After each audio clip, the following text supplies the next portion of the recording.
Good afternoon, everyone. Welcome back. I hope you had a pleasant lunch and also the chance to recharge. We are now turning our attention to the vast potential of our oceans with the session Blue Horizons Integrating Wave, Tidal and Offshore Wind for Island Energy Transitions. This discussion explores how islands are harnessing marine renewable energy, combining wave, tidal, and offshore wind to accelerate decarbonisation and move towards greater energy independence. To moderate this session, we have the pleasure to host today the ambassador of Blue Planet Global, Rigoberto Amaya. Let's welcome him.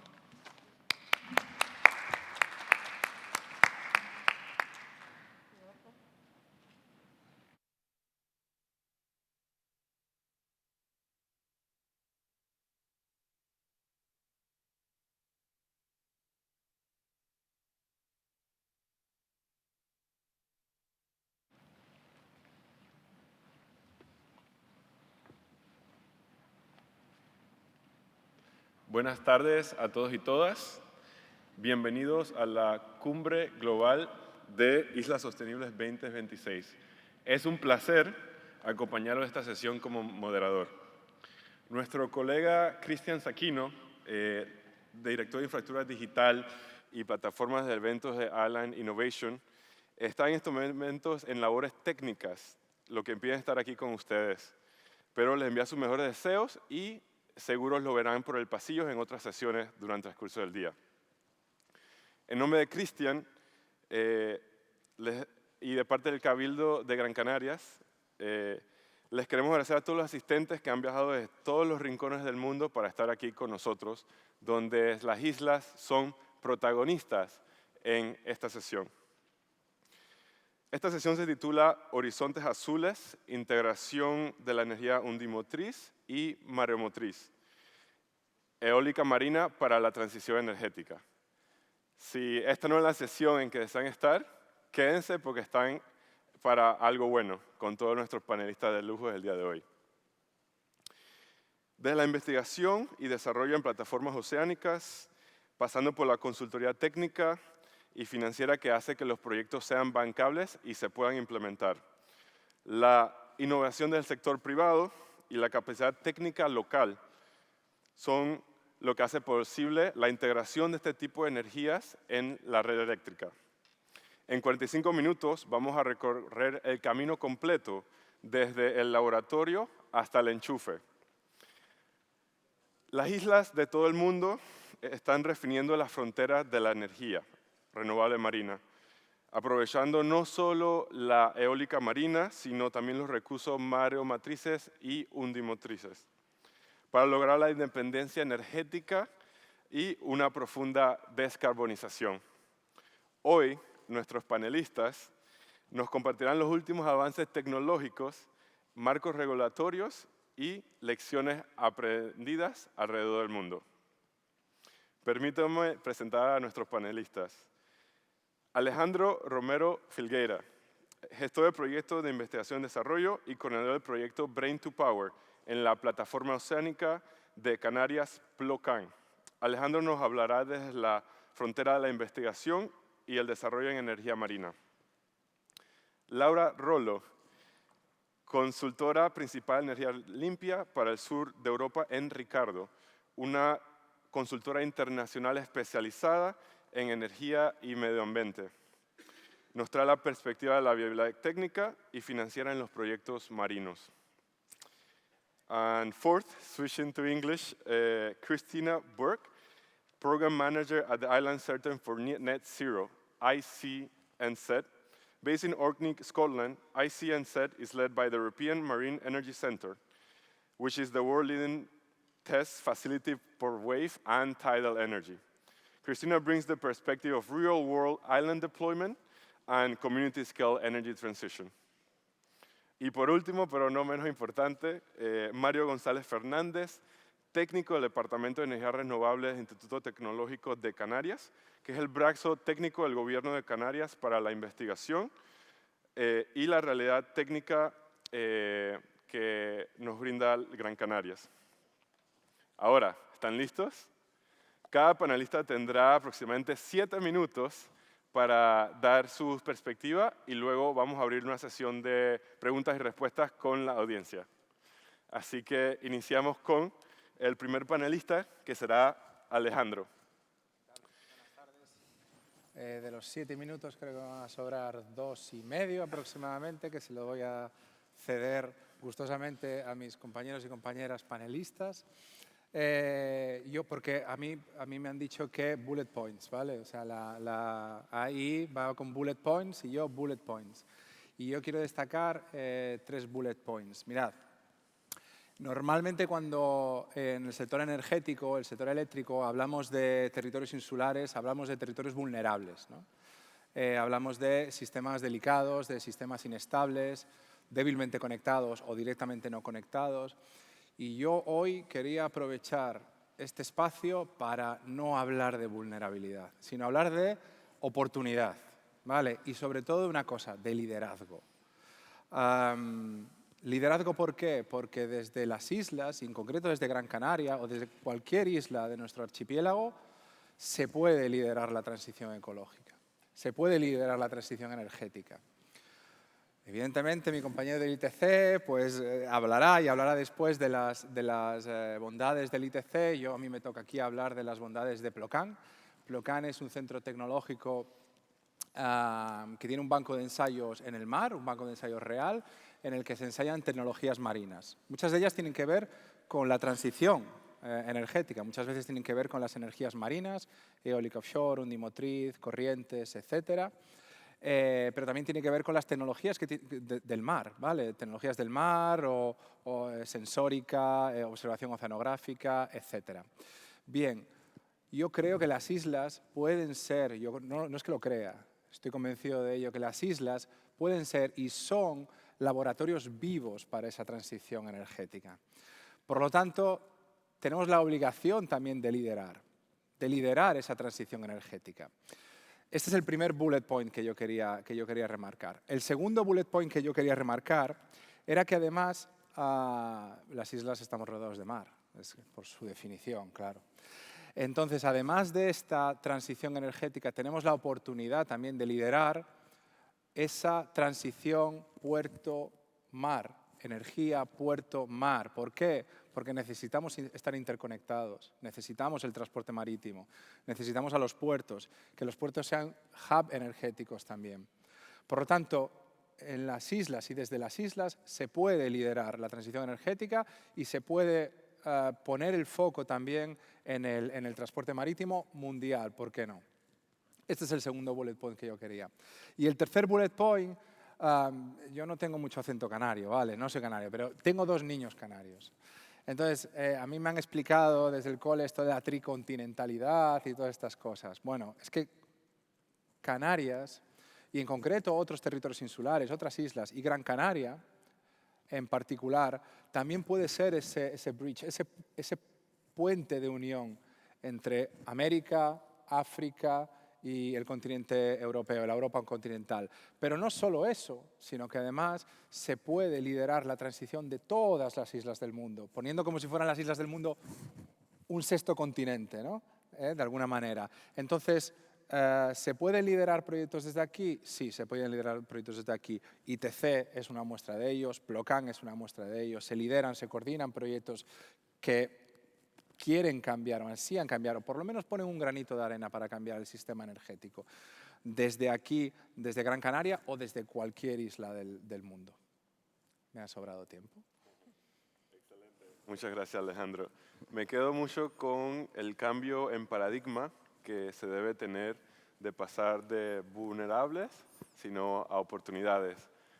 Sabemos que las islas son un nido de desarrollo e innovación y eso es lo que estamos aquí reunidos para fomentar y acelerar. Ahora quiero pasar y darle la palabra a Laura para que nos hable desde su experiencia asesorando proyectos de energías renovables en toda la región. ¿Cómo se traduce la tecnología marina en proyectos bancables para las islas. Muy bien, muchas gracias por la presentación. Bueno, para mí es un placer estar aquí en Gran Canaria.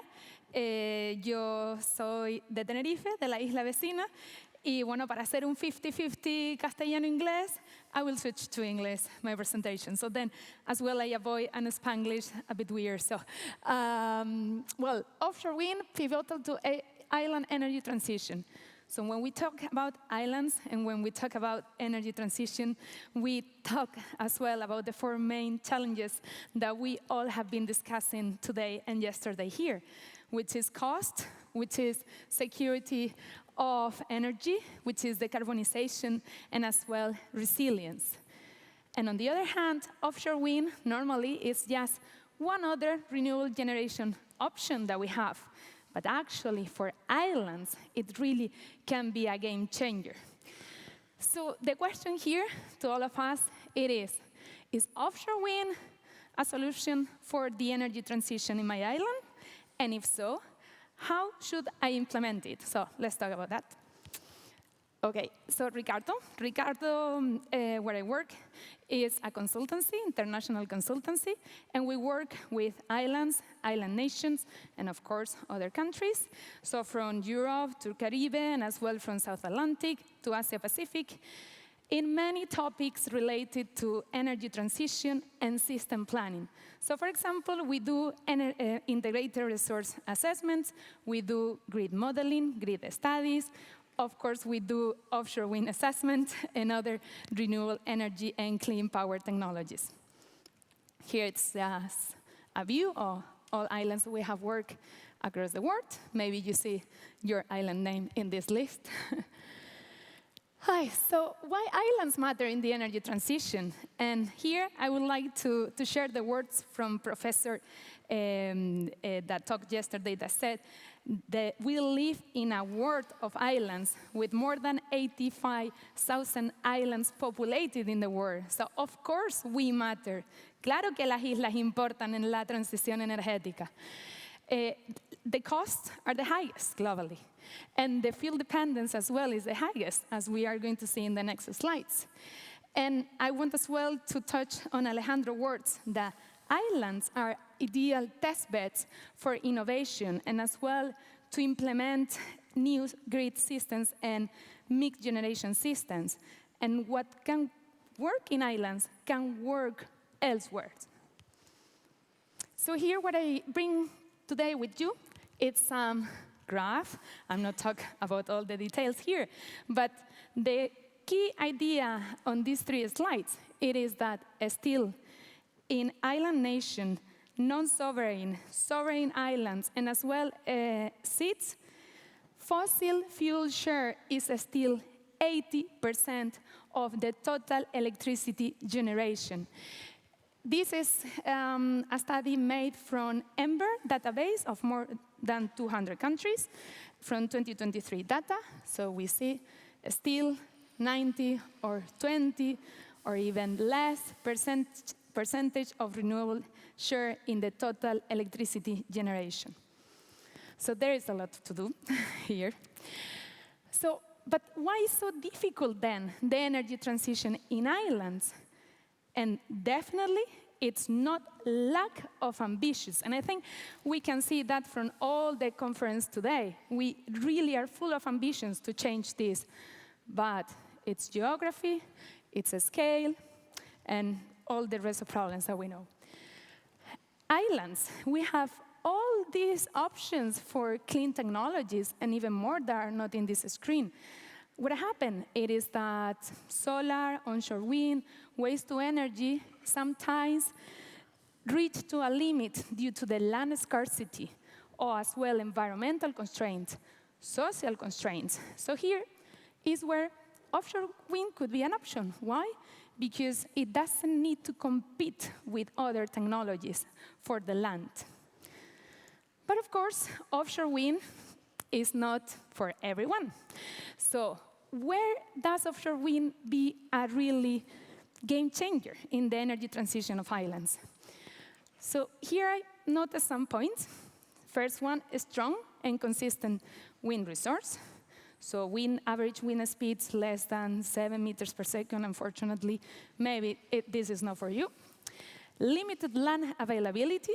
So this means that there is not big land for cheaper energies like solar. High cost, existing still high cost of fossil fuels. Availability to integrate with grid flexibility, storage. And new one that Alejandro also touched on this point. In islands, we are facing a new demand for electricity that comes from electrification of the transport and ports. So this is something that we need to look at as well. This slide shows that offshore wind already exists in islands. And in orange, we can see all the projects for offshore wind that are being developed in islands. Most of the offshore wind installed till now, it's fixed bottom technology, which is a mature technology already. There are offshore wind farms installed in North Europe since more than 25, 30 years almost. So offshore wind fixed bottom is already a mature technology. And floating wind is coming very strongly. And actually here in Canary Islands, we have some examples of pilot projects that are performing very well. And as you see, most here in under development, floating, more than 27 gigawatts are being developed right now in different islands across the world.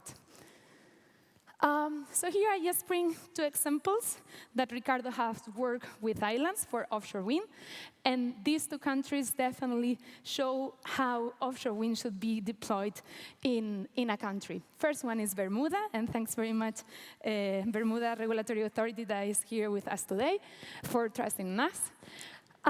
So here, how it started. First one, Bermuda Regulatory Authority did an integrated resource plan back in 2019 that we supported. So this is a lot of demand projection, fuel cost projection, grid modeling, different scenarios modeling about different generation mix. And it resulted that the best combination would include 60 megawatts of offshore wind, apart from other types of clean generation like floating solar and as well fixed solar. Then we identify a roadmap to implement that. So pre-procurement activities, a competitive process, and post-activities. As a result, the Regulatory Authority of Bermuda has launched a competitive procurement process, and congratulations that they now finally finalized the first phase, expression of interest, where different offshore wind developers globally have presented their interest to install offshore wind in Bermuda. Offshore wind need to be de-risked since the beginning, which is important to attract the inversion that you were mentioning before. For that, we need to do pre-feasibility assessments, we need to do technology review, we need to do a lot of studies, and of course, we need to find out where is the best place to install the offshore wind farm. So we did that as well, and you can see there the red polygon, that was the optimum place to install the 60 megawatts offshore wind farm. Now with Turks and Caicos, here we straight went to the offshore wind feasibility study. So here what I'm going to just briefly touch, it is that in order to identify where are the best locations to develop offshore wind, you really need to talk to everyone, and you really need to consider all constraints, from social, from environmental, from techno-economic, because I mean, offshore wind came here to support your energy transition, not to make friends. So that's why here you see to look at bathymetry, wind resource, and different environmental protection areas. Aviation as well, we are talking about very high structures. And maritime traffic, fisheries. And then technical support. Most of the islands are subjected to hurricanes, to extreme weather conditions. Offshore wind turbines are already proved for hurricane 4 and even 5 conditions. There is something that is called certification. So the project can order certified turbines against those extreme weather conditions. And we have already seen how offshore wind turbines in China under 4 and 5 class hurricane have survived with very, very limited damage, and even in the most recent hurricanes with the most recent turbines with no damage at all. And finally, of course, to identify what is the best size for your wind farm, you need, of course, to do the numbers, right? It really needs to fit the business model. So yeah, and of course, visual impact, something very important for tourism and as well for our local population. And with this, I conclude. And yeah, so thanks very much. And I hope now that you think in offshore wind when energy transition matters. Muchas gracias, Laura.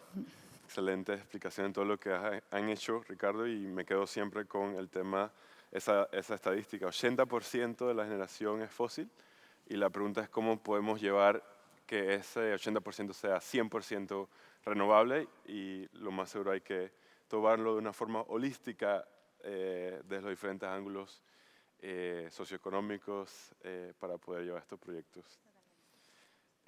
Cristina, we'd love to hear about all the good work that you and the center have been doing up in Scotland, if you'd like to share. Yeah, absolutely. Thank you very much. Good afternoon. Buenas tardes.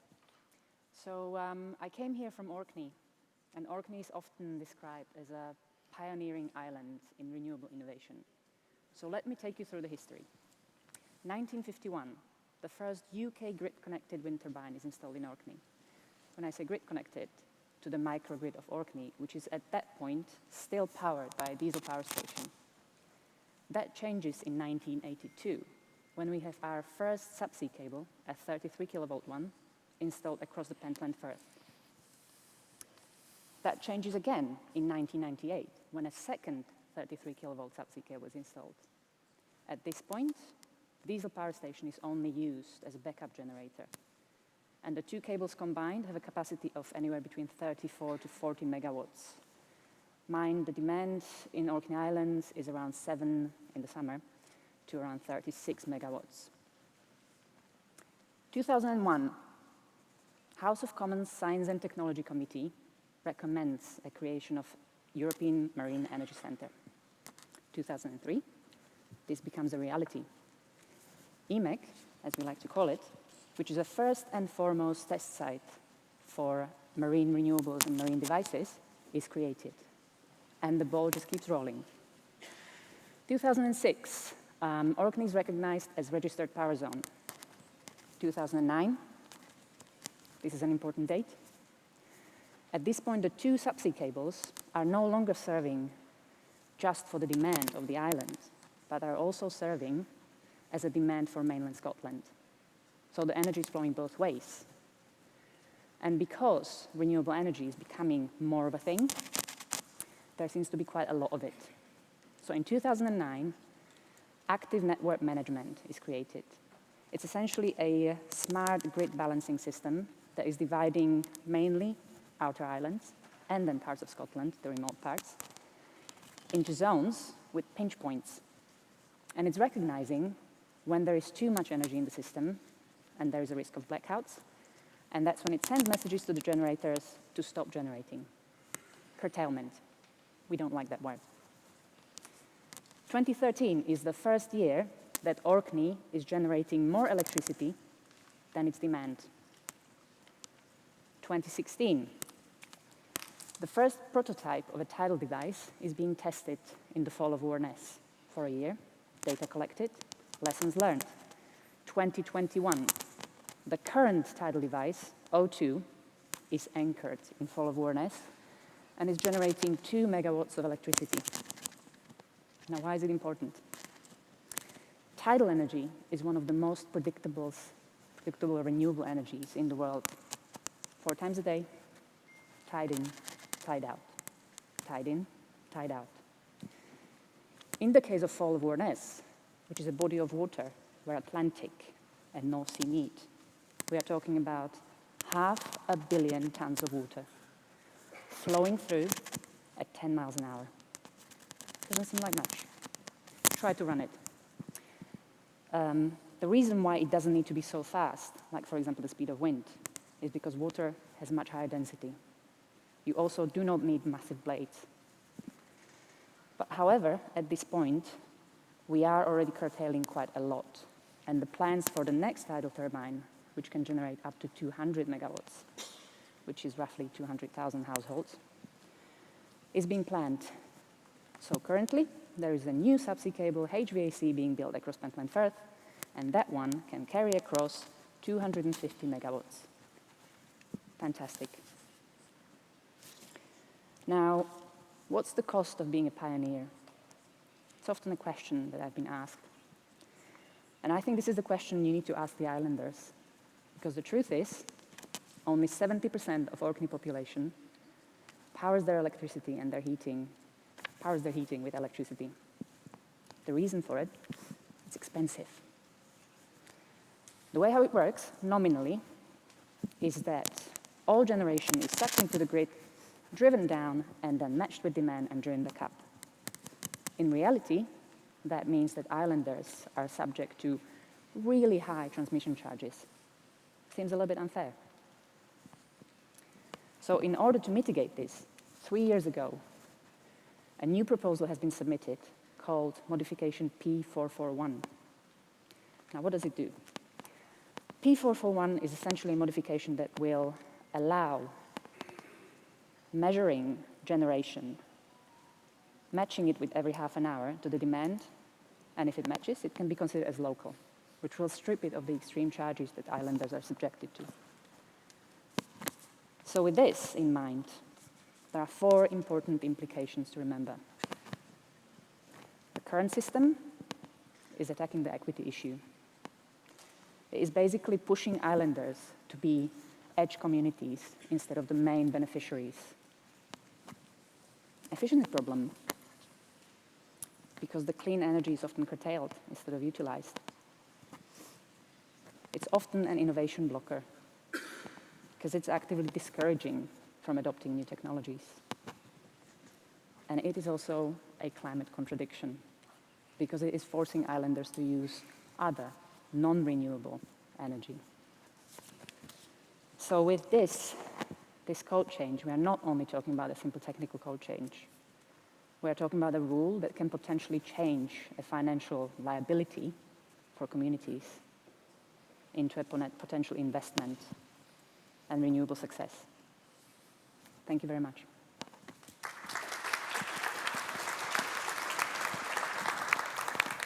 Thank you so much. I mean, it's amazing to see that all the hard work has been paid off, and now it's tidal energy is a reality in this space, something like we can all replicate.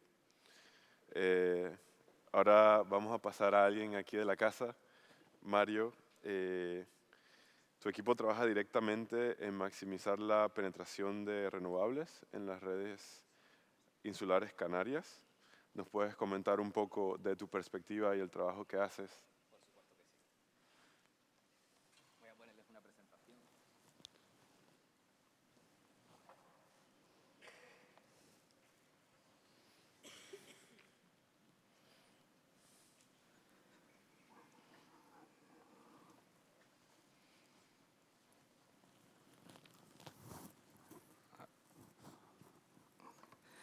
Bueno, mi nombre es Mario, yo vengo de parte del Instituto Tecnológico de Canarias para dar una idea de cómo trabajamos, qué es lo que tenemos y la visión sobre todo de futuro que tenemos con respecto a lo que es la energía renovable.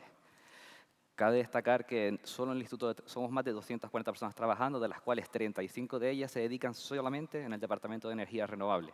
Somos ingenieros y físicos trabajando para claramente un objetivo, una transición hacia una energía más verde. Nos dividimos aún así en 6 departamentos, en el que está ingeniería avanzada, que está biomedicina y demás. Tenemos también tecnologías medioambientales, biotecnología y tecnología del agua. Recientemente hemos conseguido un récord Guinness, una planta desaladora de menor consumo energético y la verdad que es un proyecto muy interesante. Ahora me gustaría hablarles de cómo está la energía eólica offshore en España.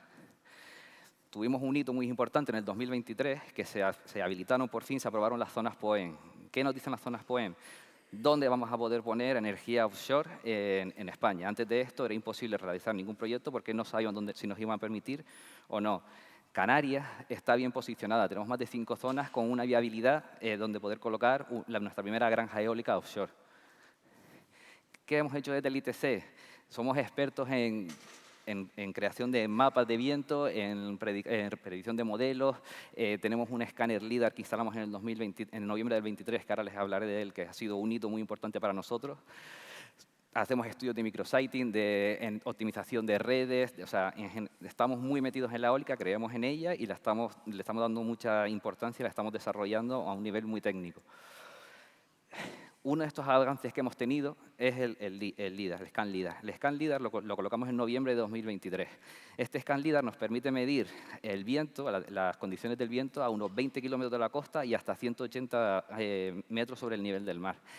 Después de 2 años, lo que nos hemos quedado claro es que en las zonas definidas en el POEM, a la altura de buje típica de un aerogenerador, que son los 140 metros, podemos tener velocidades de viento de entre 9,5 y 11 metros por segundo. ¿En qué se traduce esto? En que corresponde a una capacidad de factor de la producción entre un 45 y un 62%. Esto hace que, muy probablemente, si esto sigue así y la primera subasta sale y se consensúa, se instalen los primeros aerogeneradores offshore en Canarias. Pero esto es como todo, es una subasta, habrá que verlo. Pero no solo nos centramos en la energía eólica. Tenemos actualmente 2 proyectos nuevos, 2 redes marinas, uno de ellos situado en Arinaga, en el puerto de Arinaga.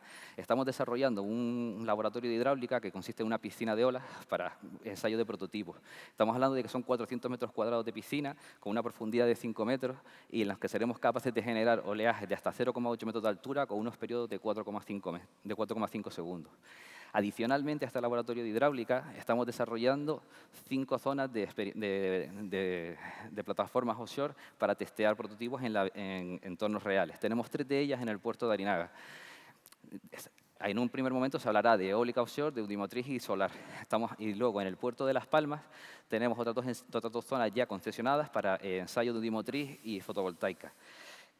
A lo que voy con esto es que estamos hablando de que son más de 5.000 metros cuadrados en los que vamos a disponer para que las empresas vengan a poder testear sus prototipos. Hemos hecho una inversión de más de 5 millones en poder potenciar lo que es la energía offshore y de Canarias. Y lo que se busca con todas estas es que podemos pasar de un TLR3 a un TLR7, desde un estudio de concepto y pruebas en laboratorio hidráulica hasta poder ensayar otra vez en entornos reales. Pero ¿qué pasa? Hay que tener una cosa clara bajo mi punto de vista. Somos una isla. Trabajamos en sistemas aislados. Ahora mismo las únicas islas interconectadas son Fuerteventura y Lanzarote, aunque ya está en desarrollo conectar La Gomera con Tenerife. Tenemos problemas, porque toda la energía eólica, toda la energía renovable que podemos producir, hay muchas veces que se pierde, porque no hay dónde inyectarla. No me quiero poner técnico, pero la red tiene que tener una estabilidad y siempre va a depender de la demanda y el consumo. O sea, mayor demanda, menor consumo, la frecuencia no puede caer. Entonces, hay energía que se pierde. ¿Cómo afrontamos desde el ITC este problema? Pues vamos a intentar esos excedentes de energía, poder reutilizarlos para descarbonizar el transporte. Dentro de esos proyectos, el primero que tenemos es en nuestras instalaciones de pozo izquierdo, la bioreingeniería. Es la primera bioreingeniería de Canarias verde, en la que producimos hidrógeno para guaguas y coches, y luego con otro segundo electrolizador, hidrógeno para convertirlo en amoníaco para en un futuro descarbonizar el transporte marítimo. Todo ello está con energía renovable. Tenemos paneles fotovoltaicos, aerogenerador y un grupo diésel que funciona con biodiesel que nosotros mismos fabricamos en esta bioreingeniería. Nuestro electrolizador principal produce hasta 3 kilogramos de hidrógeno a la hora, que luego almacenamos en unos tanques a 350 bares para luego cargar la guagua. Sé que algunos de ustedes estuvieron ayer por aquí de visita con mi jefe y se los explico. Y luego tenemos otro electrolizador más pequeño, que es el que usamos para producir junto con nitrógeno. Lo metemos el hidrógeno y nitrógeno en el hoverboard y nos da el amoníaco. Pensado sobre todo para descarbonizar el transporte marítimo, este amoníaco. Este conocimiento lo que nos ha hecho es poder llevar este modelo de negocio al puerto de Las Palmas. Porque si queremos descarbonizar el transporte marítimo, lo que queremos es que esté lo más cerca posible del puerto. Y estamos actualmente desarrollando una planta solar fotovoltaica de 535 kilovatios con un electrolizador también de 250 kilovatios y con un dispenser que ya nos ha llegado. Esto estará operativo antes de verano. Y el siguiente paso que tenemos es producir amoníaco para poder descarbonizar el transporte marítimo. Así que yo creo que en este breve resumen de todo lo que hace el ITC, para no enrollarme demasiado, creo que tiene que quedar clara esa cosa. Se puede descarbonizar el transporte, se puede generar energía renovable, pero hay que tener un cierto conocimiento. Hablan de almacenamientos y demás y tal, y bueno, se puede hacer, pero no puede ser solo almacenamiento, porque la energía funciona como funciona, y si no tienes un grupo síncrono, nos vamos a la porra. Así que bueno, espero haberles dado una pequeña visión de lo que hacemos y cómo trabajamos, y muchas gracias. Muchas gracias, Mario. El Instituto Tecnológico de Canarias definitivamente es un ejemplo que las islas no solamente pueden liderar en la transición, sino pueden hacer todos estos proyectos una realidad, como lo están haciendo aquí. Ahora vamos a abrir la palabra a la audiencia. Por favor, cuando hacen la pregunta, pueden decir su nombre y organización a la que representan. Pueden hacer sus preguntas en español o inglés. Si alguien tiene la pregunta, puede alzar la mano y comentarnos.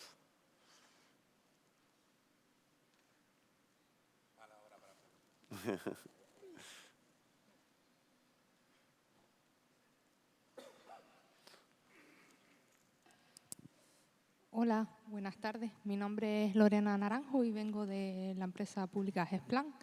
La pregunta va dirigida a Laura.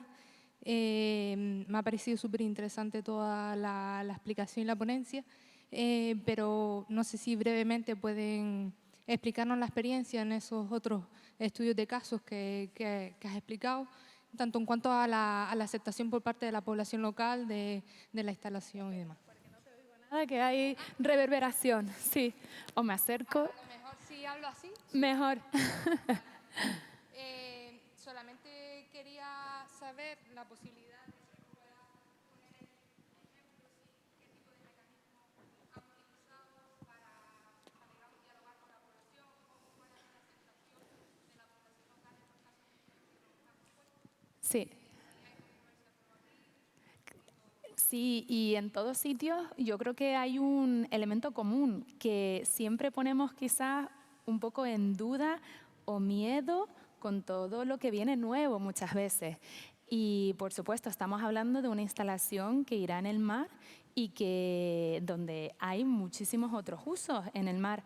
Hay pesca artesanal, hay pesca industrial, hay transporte marítimo, hay ecosistemas, hay zonas protegidas. Entonces, por lo tanto, en todos los sitios, en todos los territorios en los que se busca una implantación de una nueva tecnología, en este caso eólica marina, hay que absolutamente hablar con todos los stakeholders. Depende del territorio, pues se hace de una manera o de otra. Siempre se intenta que sea desde el inicio más temprano. Estuvimos viendo los mapas de Site Identification, ¿verdad? Pues bueno, lo primero es colectar toda la información posible que hay de todas las capas medioambientales, sociales, económicas y ver a qué te estás enfrentando. Y de segundo, ir a hablar con cada uno de esos. Esto suele ser una tarea que se suele hacer de forma conjunta los desarrolladores, las administraciones, tanto desde nivel nacional a nivel más local, con distintas también administraciones públicas y organismos privados y también asociaciones. ¿Por qué es importante hablar con todos ellos desde un primer momento? Pues porque al final, como dije, la eólica marina no viene aquí para ser enemigo, sino precisamente para apoyar a la transición de la que todos nos vamos a beneficiar. Y por ello tiene que ser implantada en un sitio correcto y de la manera más correcta. Obviamente, pues como todas las tecnologías, puede tener su impacto. De lo que se trata es que el impacto sea menor posible y del impacto remanente que quede se pongan todas aquellas medidas preventivas y mitigadoras en el caso de que no se puedan prevenir para combatir esos impactos. No sé si te he respondido a la pregunta entera o te queda alguna duda más. Vale, gracias. Muchas gracias, Laura. definitivamente hay que iniciar considerando todos los aspectos antes de implementar estos proyectos para que esos impactos negativos sean mitigados. ¿Existe alguna pregunta?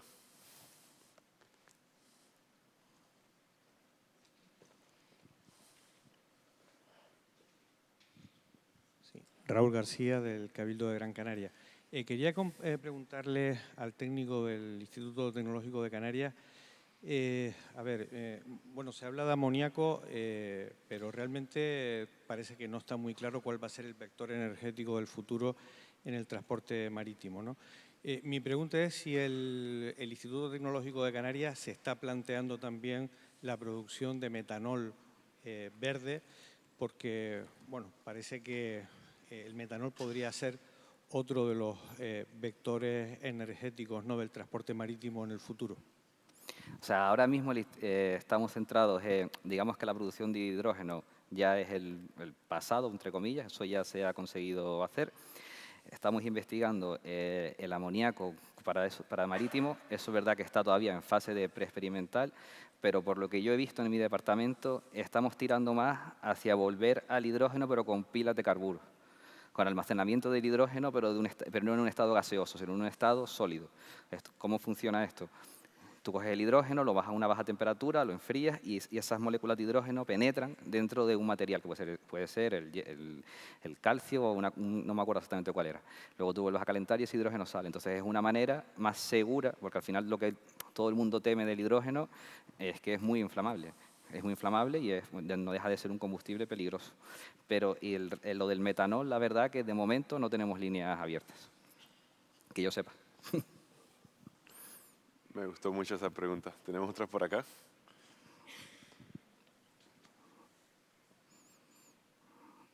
Precisamente, también del Cabildo de Gran Canaria, de la Consejería de Medio Ambiente, se han planteado con Endesa la sustitución paulatina de los grupos energéticos por hidrógeno. Me dio mal, perdona. Que si se han planteado con Endesa, ya que tienen la cercanía, la tienen al lado del barranco, y sé que hay proyectos de colaboración, ITC con Endesa, por el tema de la inyección de CO2 en microalgas y demás.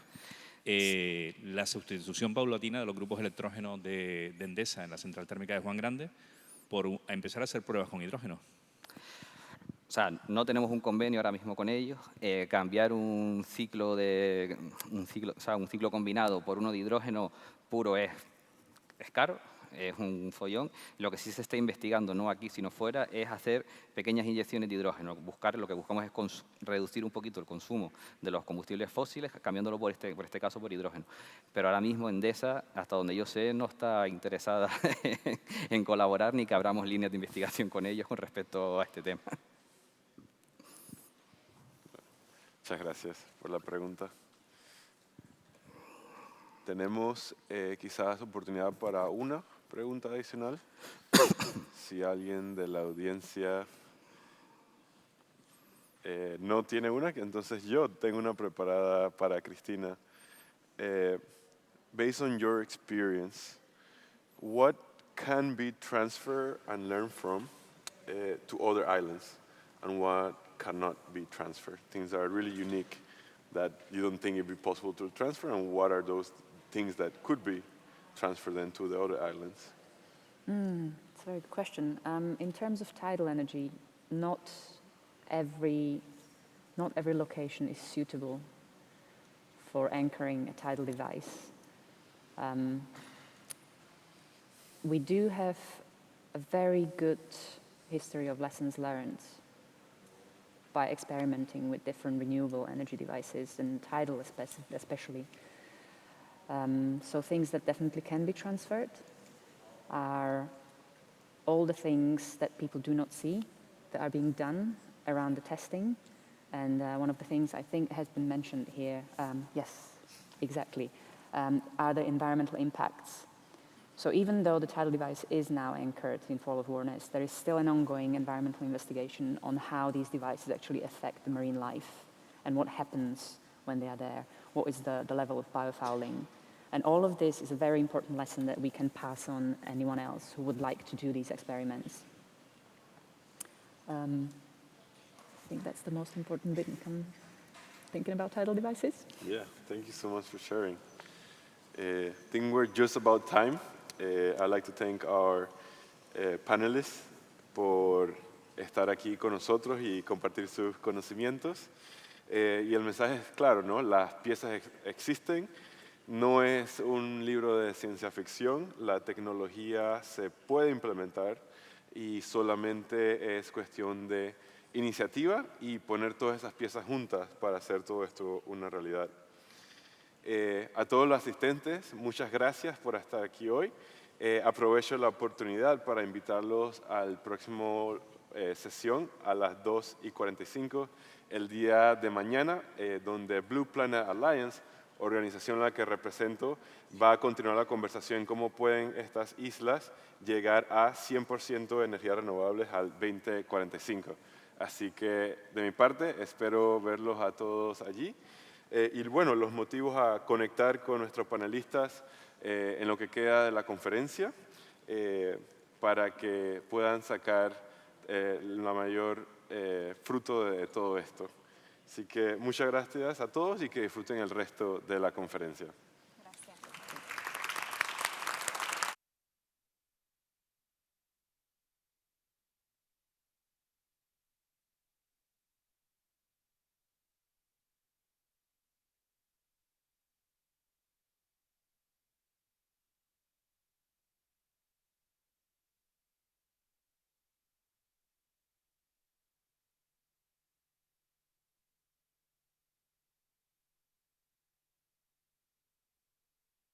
Thank you very much to these valuable speakers. Of course, islands are surrounded by oceans and seas, and there's a lot to do regarding what's helping in terms of sustainability. We are now waiting for the next session till the speakers will have the headsets. But in the meantime, I can start speaking about the session, which is going to be focused from large-scale energy system to the power of local solutions and community-driven innovation.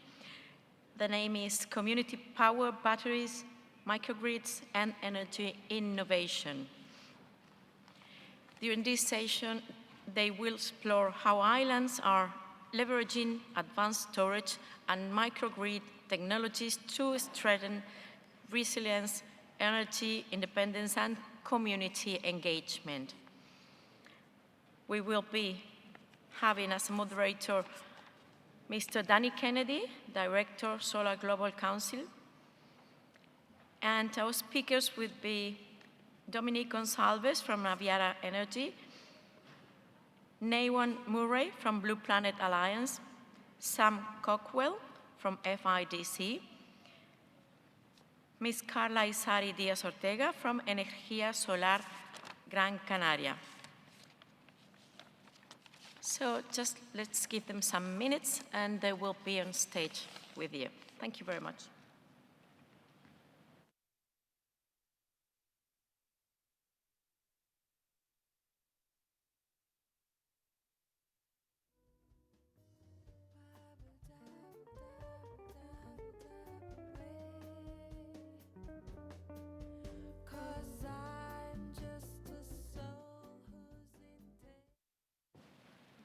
Hello, my name's Danny Kennedy. I'm the moderator for this coming session on community power, and I didn't want to lose anyone in the break. So I thought I'd just come out and introduce it while our panelists are being mic'd up. Firstly, I wanted to say thank you and then a few things about the topic today. The thank yous just to our hosts, Island Innovation and Gran Canaria and the Cabildo here. Wonderful to learn so much. My name, as I said, is Danny Kennedy, and I'm a director at the Global Solar Council, which is an industry association. You might wonder why we're here, but really it's much as Peter Lilienthal said earlier this morning, because islands are sort of a test bed and the first place where our technology has become a complete winner in generating electricity and services and co-benefits and the kinds of things that we'll talk about in detail today. So you're really going to get a kind of a bit of a geek dive with this panel of experts on batteries, microgrids, and all the ways in which they need to be coordinated and where we need innovation still to make them all that they can be. But just to say a few words about solar and storage itself, which is what the Global Solar Council represents as a trade association globally. When we talk about it in this context, we still sometimes sound a little small ball, but the solar industry is actually the largest energy industry in the world by dollar value. It did about $500 billion worth of business last year, $500,000 million worth of business. That $500 billion was more than all the money spent in the oil industry, in the gas industry, in the coal industry, and so forth. We employ about 7 million people in solar companies around the world. So by far and away, we're the largest employer in energy industries, upstream oil, downstream oil, all of it, let alone wind or wet renewables or whatever else. What's really happened in the last few years to unlock that, aside some manufacturing magic and scale in China, has been batteries. And that's what we're going to kind of dig in on today. This amazing bacon is what we sometimes call it in the solar industry. Batteries made everything good, kind of like bacon makes everything good. That's the joke. I don't know if you get that, but you know, the Spanish understand that well. We had, you know, potato soup last night, but it was really fantastic because there were little crumbles of bacon on top of it. And maybe a better word than bacon for batteries is the Swiss Army knife, the flexible utility tool that makes the solar arrays that we've had on Earth for 50-some years now really apply in almost all conditions and provide 24/7, 99.999 uptime power in our communities. And that, in turn, really releases all these sustainability values, the fact that we're really just using income from the sun that falls free on Earth every day rather than stuff we dig up, sunlight that was buried 3 million years ago in the era of the dinosaurs and then dug up to be burnt to drive steam turbines and internal combustion engines. So we've finally unleashed that potential, and the local ownership of it, the democratized control of it, because it's at a smaller scale and more amenable to local capital formations, local cooperative ownership models, many of which we've heard about here. What we call 3D energy at the Global Solar Council, distributed in technology architecture, but also democratized in its actual control and decentralized in its ownership through capital formations that are smaller and fit for purpose, which is much of what we've talked about on the panels on finance today. So it's an incredible moment in history where solar is now the largest industry and the storage sector behind it, lithium-ion batteries, sodium-ion batteries, iron-air batteries, other chemistries, and pump storage and some of the things we've seen here on Gran Canaria are coming up behind to match the solar opportunity. We're actually in a place where last year solar and wind combined were able to cover all growth in energy demand. These figures have just been released in the last week. It's a study by IEA and Ember Analytics. But even though there was an energy demand growth spurt in 2025, we actually were able to cover all of that without new fossil generation being added to the global system. So we're finally at the point where we can bend the curve. The vaccine has arrived, we're injecting it into the arms of the victims, and we may keep the virus under control and bend that curve down, the emissions curve on planet Earth, because we've achieved the scale of solar and storage that we need. Solar was 75% of all those additions last year that covered the growth of energy demand on Earth last year. The other threshold that I think I want to finish with, just to tell you that we crossed in 2025, which completely changes the game from prior decades in conversations at places like this about is solar and storage the appropriate bundle around which to build a microgrid or a community power network, is that we have come down so much in cost because of the technology learning curve. With every doubling of volume, we've dropped 22% in cost through 50 plus years of experience, that we are now cheaper head to head with gas turbines and diesel generating equipment. So we used to have to argue the case economically that we would beat those guys on a lifetime basis, that we were lower over the lifetime cost of operation because we didn't have fuel inputs. But our capital cost, the upfront cost of going solar was high for a community or a house or whoever as a customer. Now, head-to-head, we're cheaper than a diesel generator to get a matched capacity bundle of solar and storage when you take China price into consideration. I know many of you in the supply chains you're in may not be paying China price, but if you were, you would get the machine that could produce the power at the same reliability as a diesel genset and never put in fuel into that machine because it's a solar system, which completely changes the calculus and means we've only really just begun, and it'll be innovations like the ones we're about to hear about from this amazing panel, which is what will scale this further and take it to the next level of opportunity. So going to hear from Dominic first, I think, then Sam, Carla from our local hosts, and Neon finally, to give us presentations, but then we do want to get into a conversation with you all. And again, encourage you to ask the hard questions, get into the details, geek out a little bit, because I know these guys are going to do that with their presentations. Thank you. Dominic.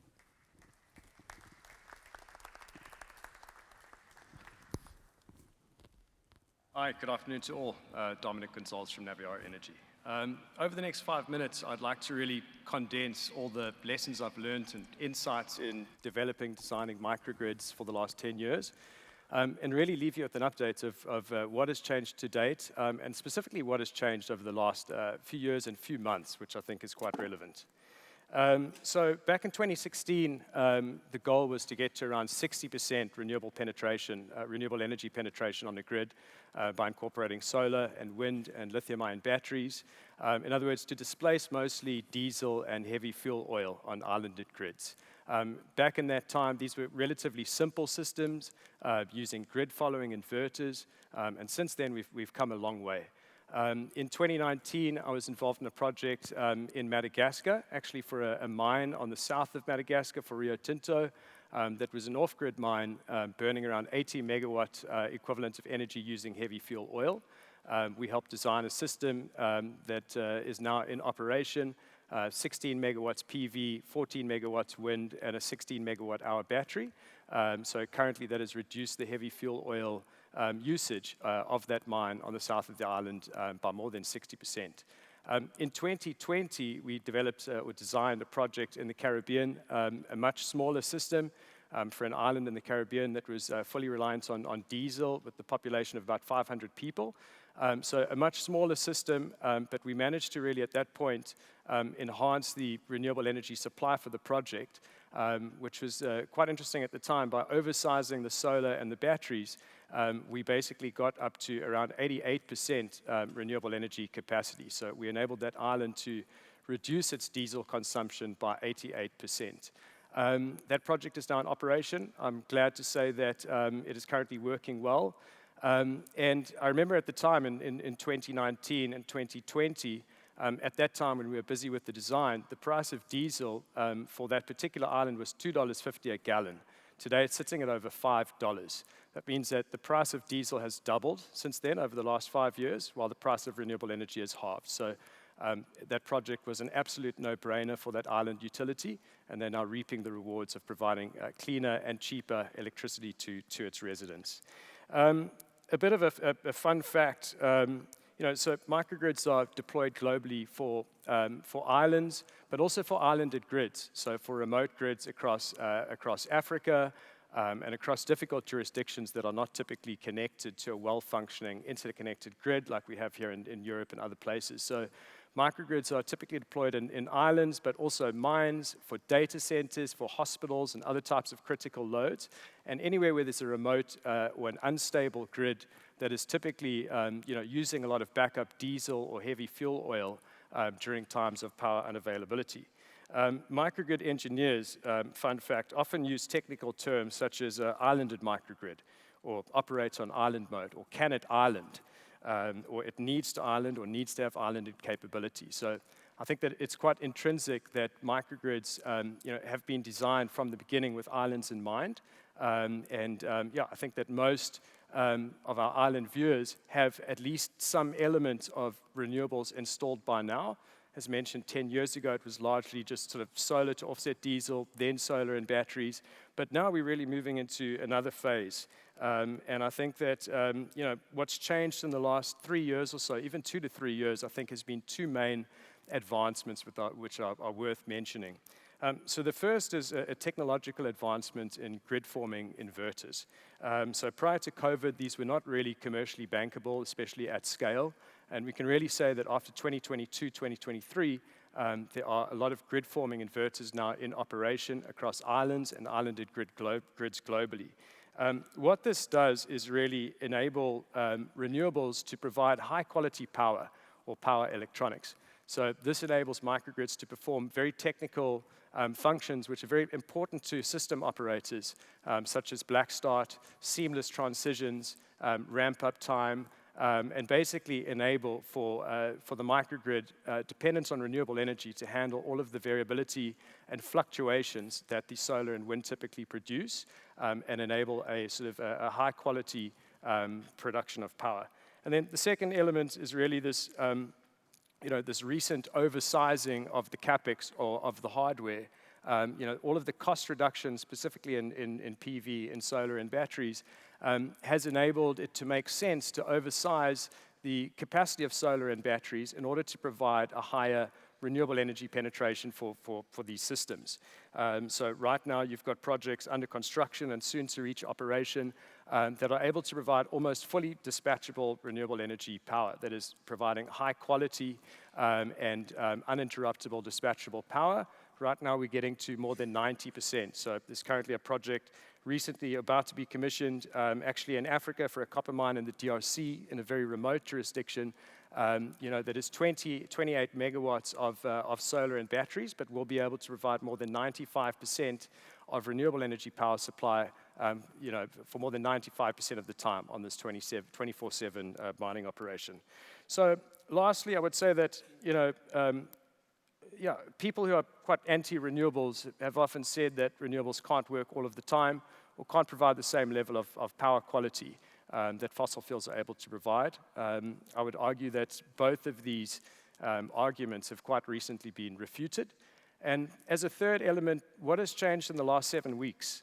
And I think this is really the critical, important point I would like to leave today, is that since the Hormuz disruption began around 7 or 8 weeks ago, we've been working quite deeply with our clients across some Indian Ocean and African markets, really evaluating the security of supply of diesel. So over the last 7 weeks, we've really seen that diesel as an option of last resort for islands and for backup power supply can no longer be relied upon.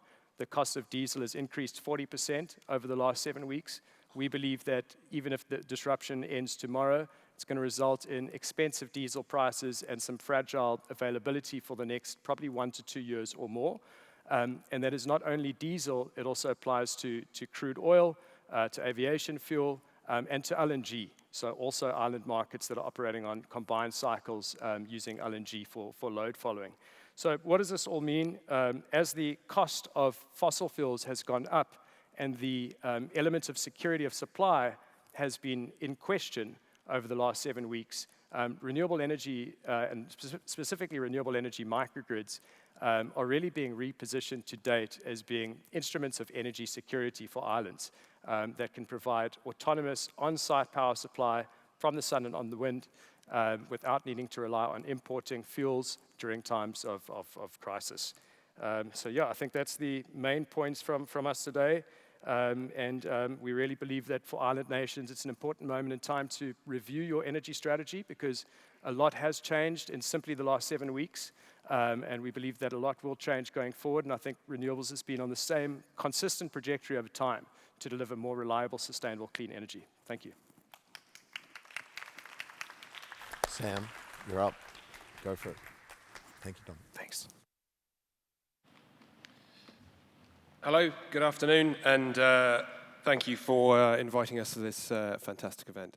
So my name's Sam Cockwell. I'm from the Falkland Islands, and I'm here today I'm representing the Falkland Islands Development Corporation, which is a non-governmental organization that enhances economic development in the Falklands.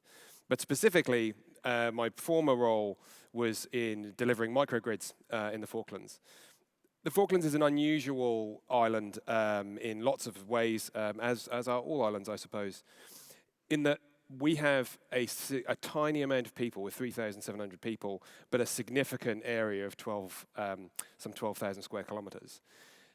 In essence, that means we cannot maintain a national grid of any real structure. So all of our power is effectively islanded. That's everything from a small farmhouse to other small settlements, and even within our towns are all considered microgrids on their own. One of the interesting things about that was in the early 90s, our telecoms provider needed to provide power to their remote telecom sites to allow for telecommunication to the countryside. They had to do that with a series of tiny microgrids, effectively self-contained power systems for each of their remote repeaters, of which there were 20. At the time, it was quite advanced technology, solar, wind, with a micro turbine, and also with a lead-acid battery. The interesting issue with that was that then they've got an entirely distributed set of microgrids that don't really have any connection apart from communication. So it requires not only an intensive effort in terms of maintenance, but also in terms of monitoring and characterizing how those are working. Those are all now 20 years old, and now looking towards developing and renewing those systems. As Dominic and Danny both pointed out, the amazing decrease, in increase in affordability, but decrease in price of technology has meant that those sites are now significantly more straightforward. The cost of solar is so low, and the cost of batteries also has meant that those sites are now significantly more powerful, can handle modern technology, which has dramatically enhanced the telecommunications in the Falkland Islands. But also our small other remote sites, so farms and other settlements. In my former company, we replaced a site for a customer that had 4 dwellings amongst other farm buildings running on a 3 kilowatt inverter. It had been for 25 years. We upgraded that with modern grid forming inverters, modern lithium-ion batteries, and a 12 kilowatt solar array, and also replaced his micro turbine. So that customer went from eking out power between 3 buildings that was basically all they could afford at the time when they bought it, to then having a significant surplus of power where they don't have to run their diesel generator as a backup anymore at all. And that change in terms of affordability has made a significant difference to the Falklands with all these tiny microgrids. So now customers are moving towards individual systems with significant amounts of solar, significantly oversized, again, as Dominic pointed out. And that has meant that their reliance on diesel has dropped amazingly. A farm that previously might burn 5,000 litres of diesel a month in terms of power is now burning maybe 100 litres of diesel, which for any farming community, we know the challenges that those rural communities face is a significant improvement. Fundamentally, the thing that the Falklands did that was really effective, the government provided renewable energy grants towards developing renewable microgrids because of the cost and the difficulties in maintaining them. Through FIDC as the loaning body, we've effectively replaced all of the renewable energy systems in the countryside in the Falklands, which has meant that not only are people now able to have multiple fridges and freezers, they can also have power 24 hours a day, which for many people is considered entirely normal. But certainly, even when I was growing up in the countryside, was absolutely not. You know, we had 12 hours of power a day, and that was it. So the development of renewable technology is absolutely hand in hand with the development of particularly the rural economy in the Falklands. And I just wanted to finish off by saying one of the things I think we need to be thinking about as islands and as governments and users is how we can all work together collectively to try and deliver power now that the technology is advancing so fast and with so many benefits, to look at how we can collaborate together and work collectively to deliver a really renewable energy future that relies less and less on burning what's essentially a finite resource in diesel. So thank you very much, and I look forward to hearing any questions. Okay. Good afternoon, everyone. My name is Neon Murray. I am originally from Trinidad and Tobago. I am serving as the Caribbean Director at Blue Planet Alliance. So I'll go through 2 main facts about Blue Planet Alliance. First, we are an NGO. So, you know, how NGOs go. We try to do a lot with a little. So Blue Planet Alliance is one of the most powerful things that we do is bring islands to Hawaii. Why Hawaii? Hawaii has a mandate of 100% renewables by 2045. Now, we've been able to matriculate 45 countries so far. These countries span as wide as the Pacific, Caribbean, Indian Ocean, African Ocean. I am responsible for all 33 territories within the Caribbean, so my phone is always going off. In that relation, we do bring 4 people from each island. The community, which is important to me because I'm a community leader back home in Trinidad, the utility, the regulator, and the government. Now, usually in these islands, these 4 people don't really talk to each other. I've had an instance where the smallest island, probably about 8,000 people, I would assume everybody would know each other, but the regulator didn't know the utility didn't know the community members, and much less the government. They were just doing all types of things in silos. So that's what we're trying to do. We're breaking the silos. So with the fellowship program, alongside GTI, who has helped us bring this 100 by 100 campaign, so we're going to do 100 islands. We're going to make sure that they get to 100% renewables by 2045. I know the goal is ambitious, but we're trying our best with what little that we have. So what is exciting about this is that it's not just theory. We've seen it happen, right? We've seen it happen in the rooms. I've been able to go to 4 fellowships. I only started the job 2 years ago, but within that 2 years, I've been able to bring at least 14 countries to the forefront of this workshop that we do. Now, the fellowship happens twice a year, one time in May, one time in October, 1 week intensive. These 4 people come in the room, and we basically lock them in the room. And they have to work together, because they don't work together at home. This is like our secret sauce. So that secret sauce is making sure that they come up with a roadmap to 100% renewables by 2045. Whether that roadmap is, I don't know what to do. I don't know where to start. We are trying to help islands at least get to thinking as to how we could transition to 100% at some point in time. Whether it be before the goal or after will depend on how many resources they have, etc. Right? But when we think about who's going to lead this transition, we need to focus on the youth. And that's where my other organization that I founded about 5 years now, this is our 5th year in anniversary, GSIS Energy. Ni, because my name is spelled K-N-E-Y-O-N-E. That's weird, because no one could pronounce that as neon, and then Zeus for energy. I really founded it as an organization that could help students, youth within the Caribbean, understand what climate change is, what sustainability is, ocean conservation, renewable energy. I didn't have these things growing up, so I wanted to make sure that I was able to share all the knowledge that I have learned throughout these years with youth back in Trinidad and the rest of the Caribbean. Now, we think of a transition not only as, okay, one day we'll be here, we're using fossil fuels, tomorrow we'll use renewables. It doesn't work like that. This is not a 5 to 10 year transition. This is a generational thing, right? So that's why I focus on the youth. I mean, I'm still a youth according to the UN, but I'm doing my work as best as I can in both roles, and they both work together.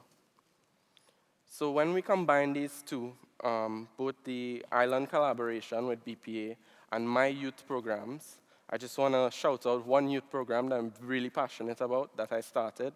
It's called GGI. It's the Green Generation Initiative, and it's run by 2 organizations, GSIS Energy alongside EcoVibes Environmental Creatives back in Trinidad.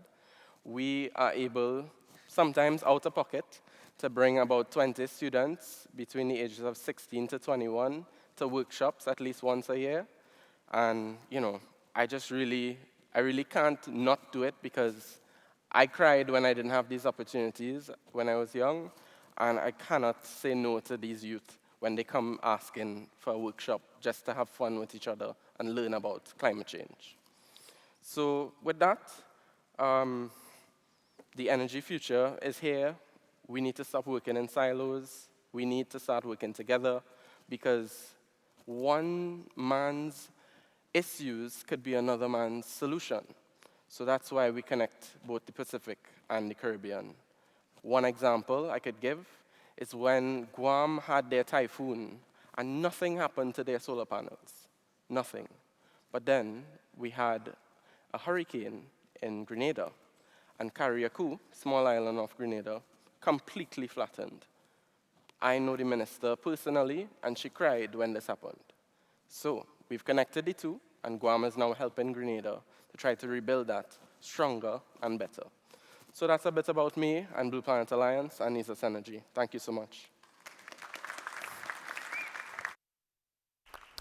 Thank you, Carla.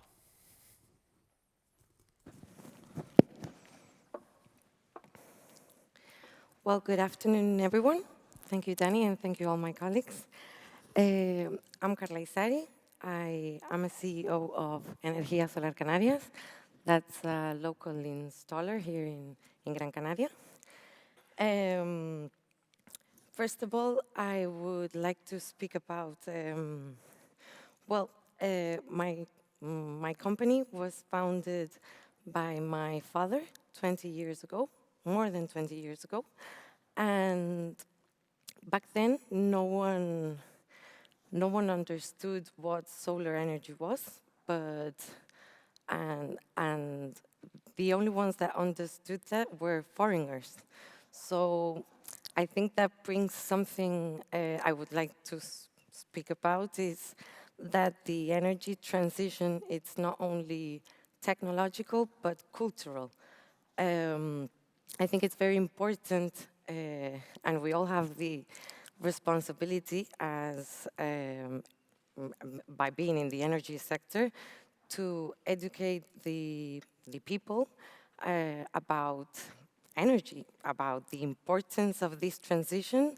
And still today in Gran Canaria and Canary Islands in general, I think we're not aware. There's so much misinformation about solar panels, even people that have installations on the roofs. So that's one of the main things that we as energy transitioners must take into account as a great responsibility. In Canary Islands, one of the issues we have, of course, it's the grid. The grid was designed for one energy system that is not the reality anymore. Right now we have storage, we have so many parts of the renewable energy industry, and we do not, we haven't thought about how to integrate all this into the grid that was not designed for all of these parts. So in our company, we have been granted with an innovation project co-founded by the European Union. And we have a pilot project in motion that's precisely to get this grid integration with an application and monitoring with the hybrid systems and take part of this problem to be solved because we live the everyday problems that installations have, and this is of course something we do not have this service now, and we would like to do it. So that's why we've been granted this project. Also, right now we're hybridizing an existing project and as photovoltaic project. We're hybridizing with 1 megawatt, and of course, expanding the solar field too. And this brings me to the part of the storage and the importance of the storage in the energy independence in Canary Islands. Another thing, I think it's important, not only energy awareness that I've already spoken about, but how everyone, not only the energy sector, but architects, builders, constructors, we all need to look at the same direction, and we all need to collaborate together so that, for example, constructors and architects must take into account the installer part, and maybe make the buildings orientated to the south, or take into account the pre-installations, the electricians in canalizing,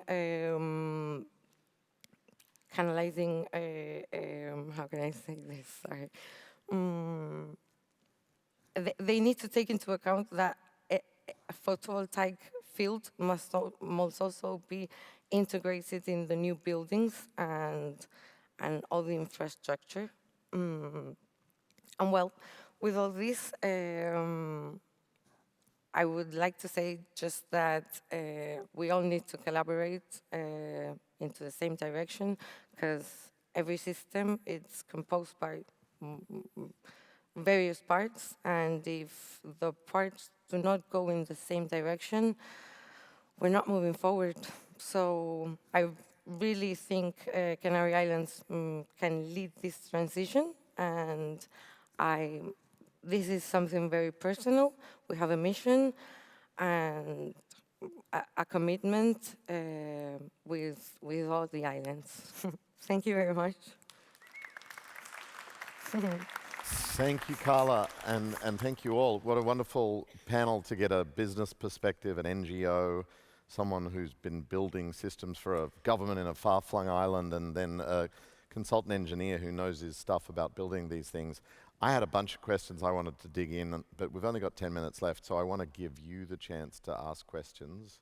I'm hoping you have them, because there's plenty to ask here.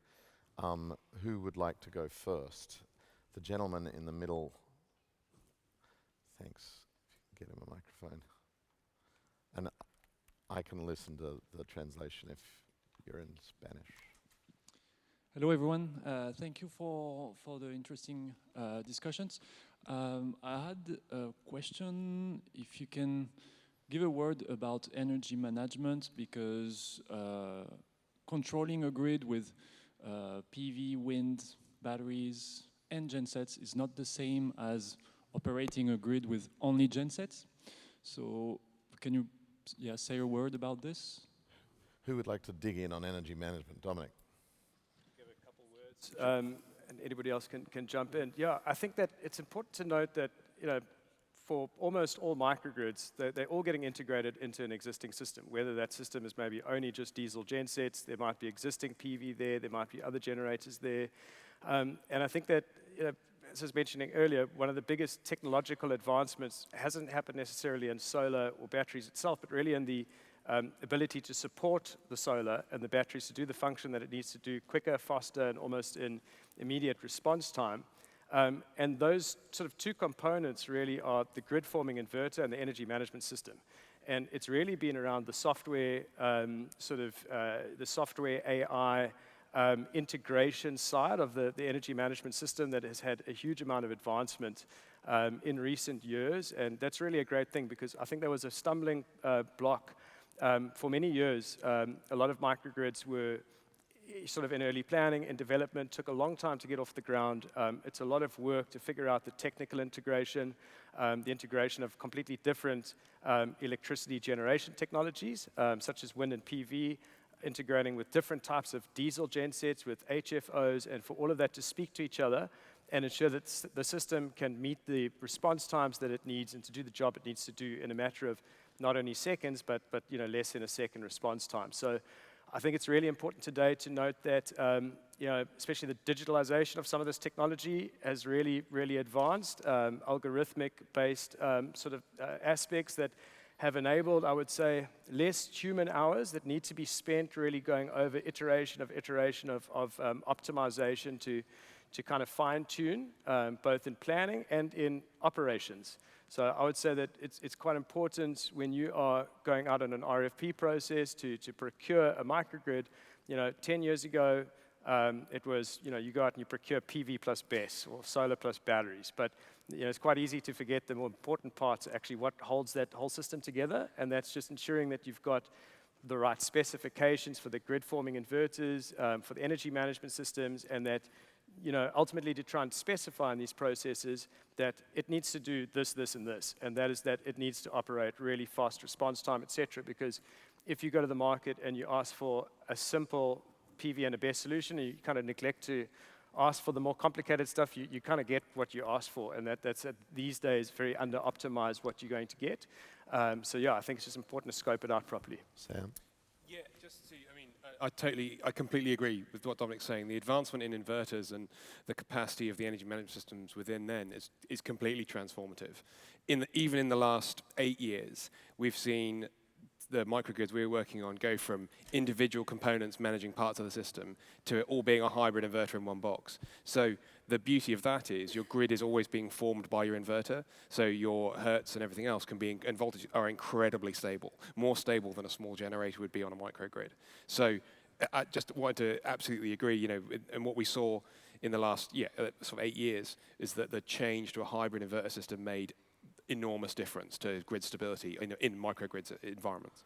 Carla, just following up on that question, when your dad started the business 20 years ago, probably didn't have many smart meters on the island. And not really.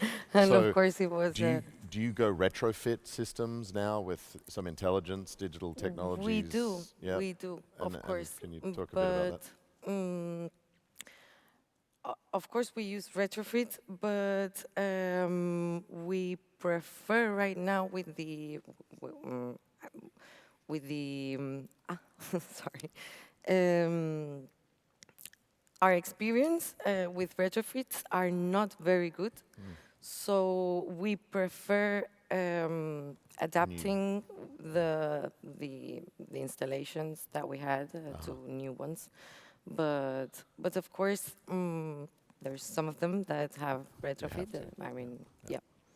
20 years ago. So great question. I mean, I didn't say, but I used to run the California Clean Energy Fund and invested in about 1,000 companies. It's actually where I met James Ellsmore at a little incubator we started back in 2012, now called Powerhouse. But the successful companies, at least coming out of the Californian ecosystem, were the software guys. I mean, it's kind of a cliche to say, but the ones that were adding that intelligence layer to make all this hardware coming cheaper and cheaper out of China were the ones that were getting the scaled businesses and the returns that the VC class in California at least was after. But what it avails is this opportunity now for islands and others to combine all these things and get 24/7 power.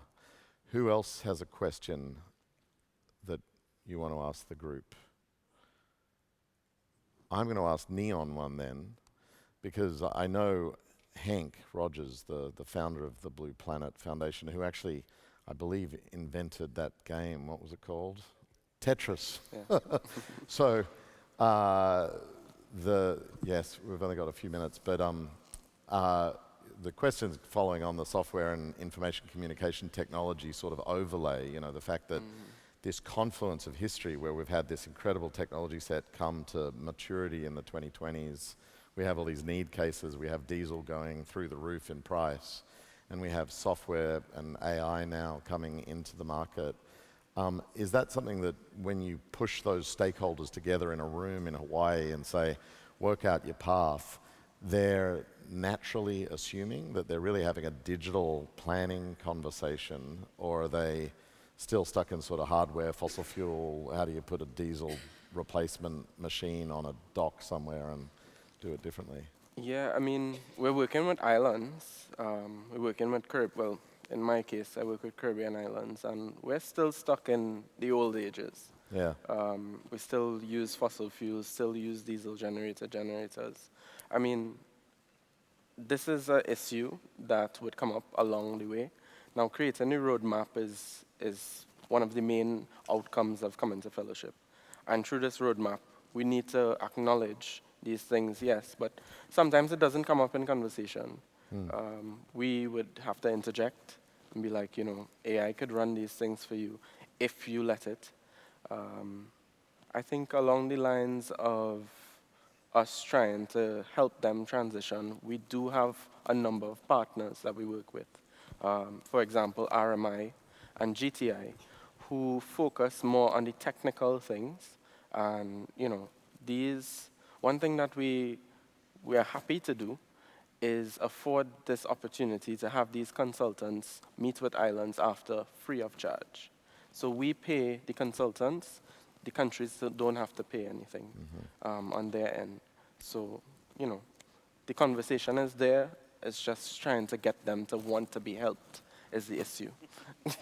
That's a wonderful contribution, obviously, for folk that can get it. But maybe one of the take-homes, and we can leave it here and wrap a minute early for you all to get a break. But the thought that I have is that, as I started, solar and storage is not like a practice thing that you're going to be experimented on like guinea pigs. It is the major technology set now being added to electricity networks around the world. And, you know, this possibility of solving for your needs for electricity service, getting out of 12-hour power kind of regimes like the Falklands suffered forever into 24/7 power is the opportunity with this plus wind and a handful of other technologies because of this amazing confluence of time.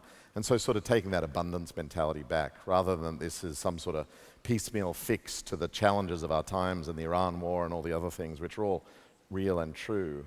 But we're actually on the cusp of getting islands what they need, which is electricity service, at scale for cheap, such that you can now fulfill all the other ambitions that we've heard about here at this amazing innovation summit. Agriculture, other technologies, tourism done right, all the things that I know we'll talk about in the next panel as well. Just hope you can take that from this panel. These people are wonderful exponents of that practice. We have it all. We have the technology. Let's go deliver it and shine on. Thank you. Thank you to the panel. We'll leave it there.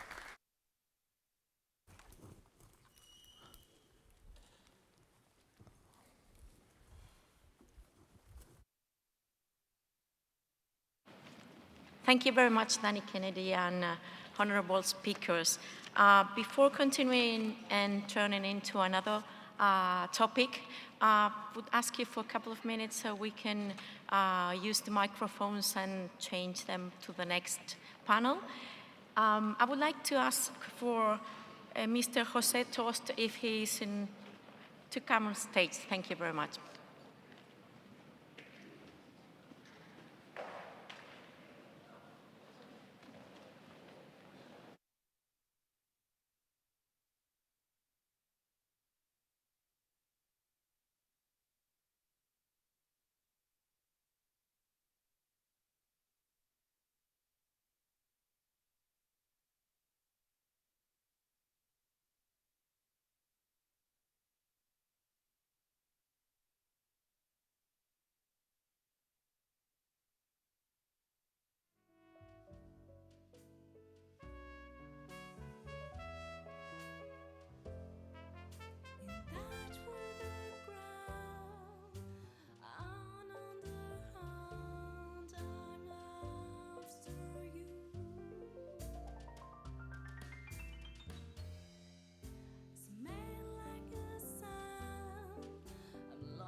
stars we're under. Oh, is it any wonder I'm in the mood for love? Why start to think of whether this little dream might fail? We put our hearts together. Now we are one. I'm not afraid if there's a cloud above. If it should rain, we'll let it. But for tonight, forget it. I'm in the mood for love.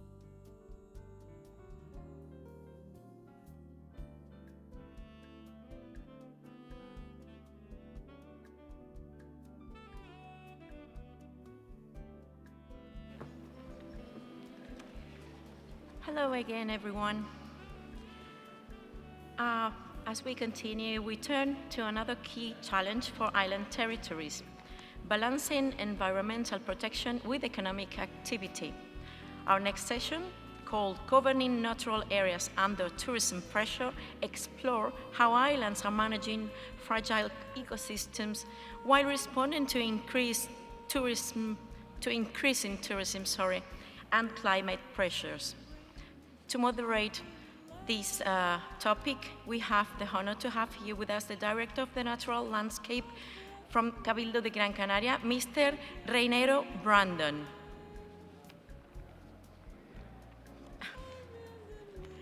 There's a lot of people over there. Mr. Reinero Brandon will be accompanied by these speakers: Jabun Moon with his interpreter, Mr. Juan Pablo Casado from LPA Studio, Mr. Alejandro Núñez Guerrero from Fundación Ciudadanos y Clima, and Mr. José Toste from Azores DMO.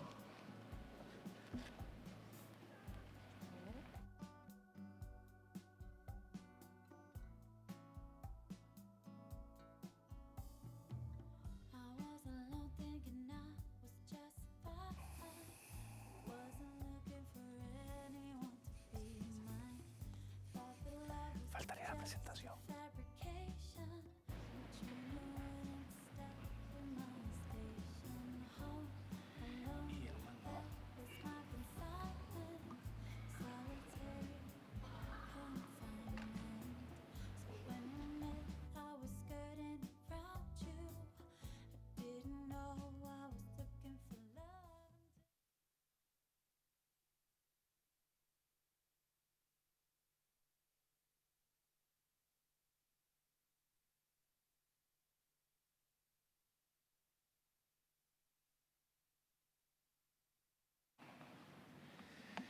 Bueno, vamos a hacer primero una pequeña presentación. Vamos a intentar centrar el tiro de este tema tan controvertido, puede ser. Yo he trabajado los últimos 12 años en gestión de espacios naturales protegidos, tanto en esta isla como en Lanzarote. Pero también he estado en el otro lado. He estado en la planificación territorial, he estado en la planificación turística. Así que es como tengo el yin y el yang. Y siempre hemos trabajado con eso, con una dicotomía turismo versus medio ambiente. Primero vamos a intentar centrar el debate en la protección ambiental en Gran Canaria.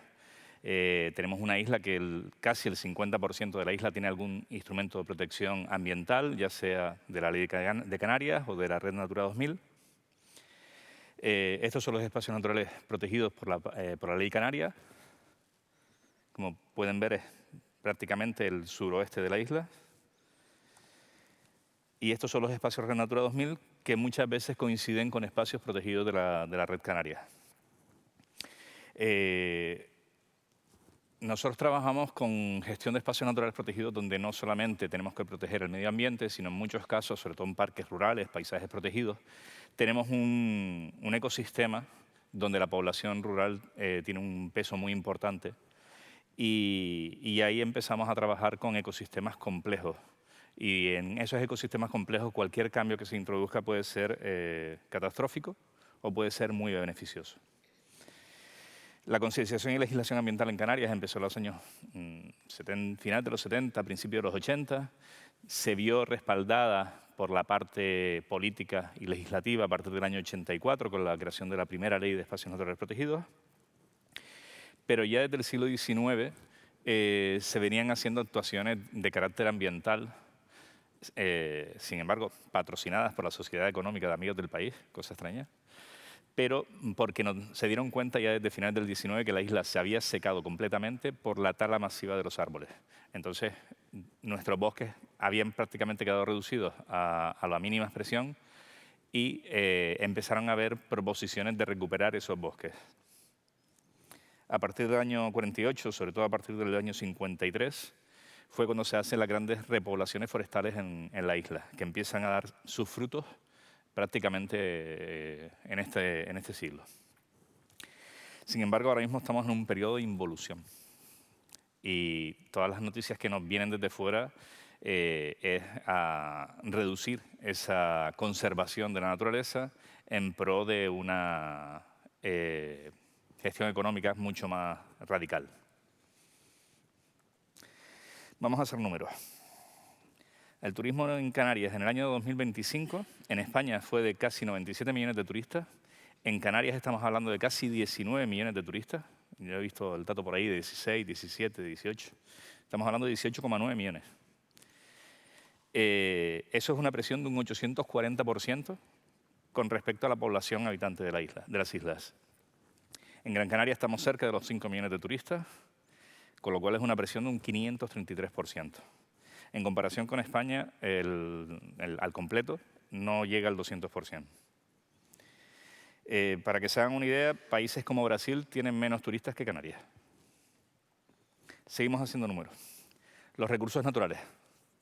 No sé si saben que hay una organización que se dedica a poner el día en el que hemos agotado el 100% de los recursos de la Tierra.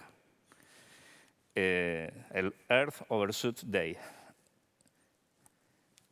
En el planeta, el año pasado fue el 24 de julio. En España fue el 23 de mayo y en Canarias no llegamos a carnavales. Hay islas como Lanzarote o Fuerteventura o La Graciosa que no llegan a final de enero. ¿Eso cómo nos afecta a los gestores de espacios naturales? Tenemos una cantidad masiva, no solamente de residentes, sino también de población turística flotante, haciendo actividades en la naturaleza. Sobre todo a partir de la pandemia nos hemos dado cuenta que ha habido un boom donde todo el mundo no se quieren quedar en la casa, quieren estar en el campo o en la playa. Y encima tenemos el problema de las redes sociales, que alguien, un instagramer o un youtuber o un tiktoker, cuelga una foto chula en internet y todo el mundo quiere hacer lo mismo. Esta protección ambiental se lleva bastante mal con las actividades económicas de ese tipo. Estamos hablando de rallies, estamos hablando de carreras de montaña, bicicletas, buggy, parapente. Pongan ustedes la actividad que quieran. Siempre se va a hacer en espacios naturales protegidos porque son los más bonitos. Esto ha supuesto un incremento de afecciones ambientales, pero también de rescates y de fallecimientos. Es raro la semana que no tenemos que hacer más de 10 rescates de personas que ponen en peligro su vida por hacer actividades o por un like en Instagram. Y sobre todo también, desde hace unos años para acá, prácticamente los espacios naturales protegidos han pasado de una visión de conservación medioambiental a ser el escaparate o el parque temático de actividades recreativas o un plato de cine. En Gran Canaria tenemos muchos ejemplos. Masificación turística en pequeños barrancos, Aquí tenemos un barranco que está en el sur de Gran Canaria, donde hay más de 100.000 camas turísticas, en una playa que apenas llega a 300 metros cuadrados perdón, 300 metros lineales de costa. Más Palomas, donde estamos, es una reserva natural especial y, sin embargo, tiene una presión turística de 1 millón de habitantes al año, con construcciones encima de la zona dunar, afectando al ecosistema. Y ello ha llevado a que haya una contestación social cada vez más importante en las islas, no contra el turismo, sino contra el modelo turístico que estamos teniendo. Y eso es lo que tenemos que plantear hoy a la mesa. ¿Es posible un cambio de modelo turístico? No solo en Canarias, este modelo de turístico se está dando en todo el mundo. Tailandia estuvo 3 años cerrada la playa Bahia May, que fue donde se rodó la playa de la película La playa de Leonardo DiCaprio. Estuvo 3 años cerrada para recuperar el ecosistema. En Kenia o Tailandia están cerrando parques nacionales para poder recuperar también sus ecosistemas. El Everest, hemos visto fotos del Everest haciendo cola para llegar arriba. Y bueno, la última noticia, la de Barcelona ni París, las ciudades más masificadas de Europa, me hizo gracia porque era una revista exclusiva de mujeres, o pensada para mujeres, y pone el ranking de ciudades europeas más masificadas que no visitaremos este verano ni locas. O sea, ya no es algo puntual o algo que sea de los expertos, es que está en todo el amplio abanico de posibilidades. Ya se está viendo que estamos turísticamente saturados. La idea es cambiar a un modelo más ecosistémico. Hemos visto que durante 40 años este modelo depredador del territorio no funciona. Vamos a saltarnos un poco esto porque si no, no vamos a llegar al final. Conclusiones, tenemos unas islas con ecosistemas frágiles, con multitud de amenazas, cambio climático, especies invasoras, escasos recursos naturales, sobrecarga residencial turística e infrafinanciadas. No les voy a contar qué presupuesto tiene medio ambiente con respecto a obras públicas, por ejemplo, o a turismo. Vivimos de la naturaleza, no hace falta que matemos a la gallina de los huevos de oro para poder seguir viviendo de ella. Es necesario un cambio de modelo socioeconómico obsoleto y poco resiliente. Y el turismo y las actividades asociadas en el siglo XXI o son sostenibles o no serán. Ya hemos visto con la pandemia que un simple estornudo en la economía global tumbó el turismo. Bueno, no quiero terminar sin poner un poco de optimismo y pensar que a pesar de que somos simples unas gotitas en medio del Atlántico, podemos hacer muchas cosas. Y las preguntas que quería plantear a la mesa es si es posible, si es el modelo turístico actual un modelo de turismo sostenible, una actividad sostenible, si es posible un cambio de modelo y qué pasos deberíamos seguir, si turismo y medio ambiente tienen que seguir siendo una dicotomía o puede ser una oportunidad de desarrollo, y cómo va a influir el cambio climático en la planificación territorial y turística en cada uno de sus ámbitos. Le damos la palabra a, no sé si al profesor Núñez. Vamos a empezar desde allá para acá.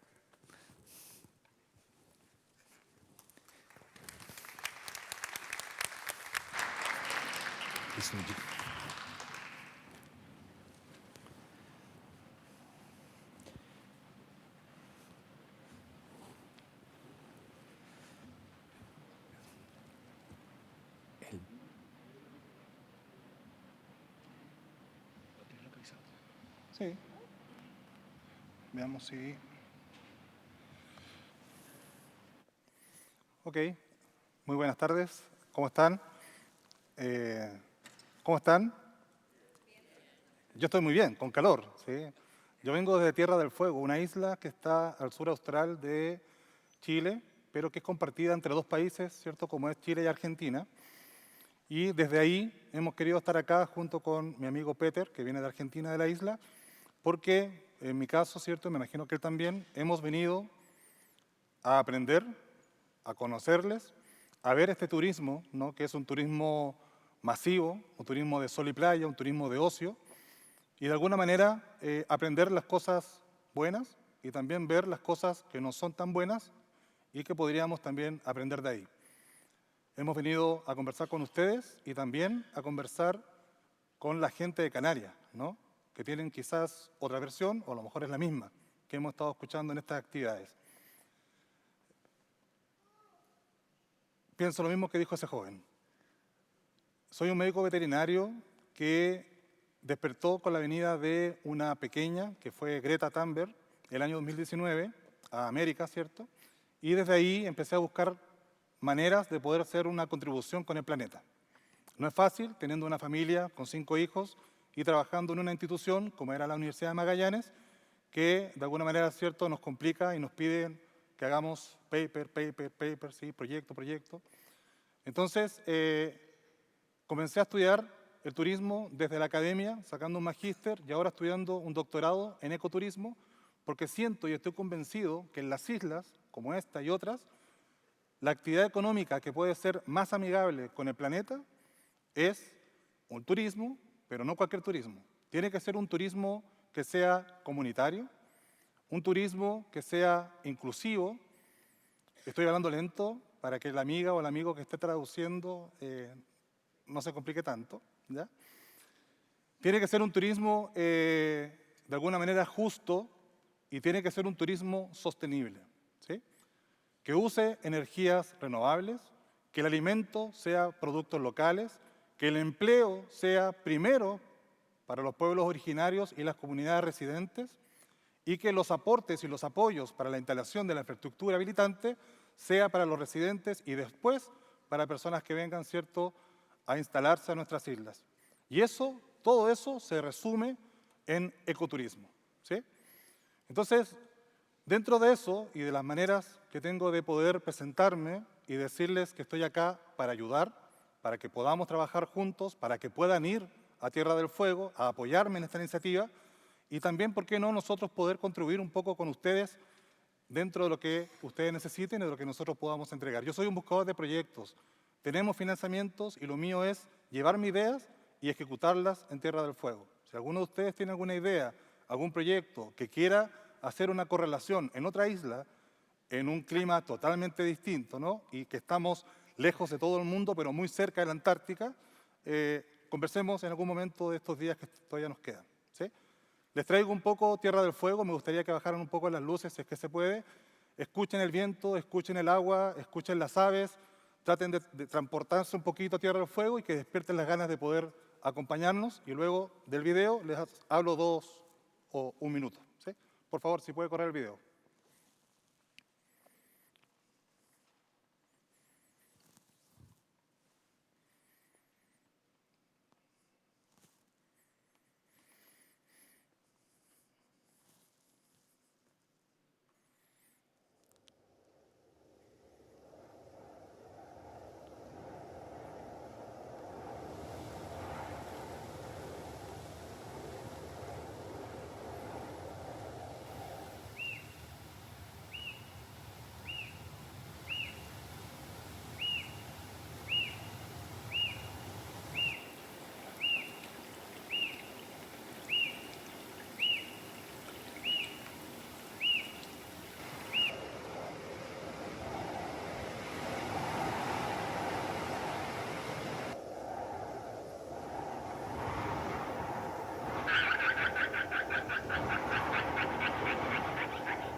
¿Pudieron sentir algo de la isla? ¿Sí? Después de escuchar a los pingüinos reyes es complicado, ¿no?, poder referirnos un poquito más, pero les quiero compartir lo siguiente. Si se logra ver mi presentación sería fantástico.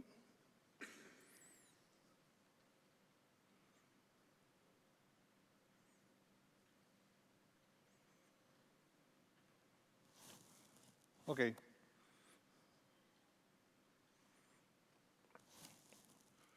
Permítanme compartirles una cita que hizo un doctor, ¿no?, una persona que estaba estudiando, un científico, unos científicos y científicas, Naranjo et al., una bibliografía del año 2024, que lo descubrí, ¿cierto?, en este doctorado que me apoya Fondo Verde, en la cual cuando nosotros en Tierra del Fuego queremos copiar o imitar, ¿cierto?, alguna isla que está trabajando temas asociados a conservación, siempre nos suena Azores y nos suena Galápagos, ¿no?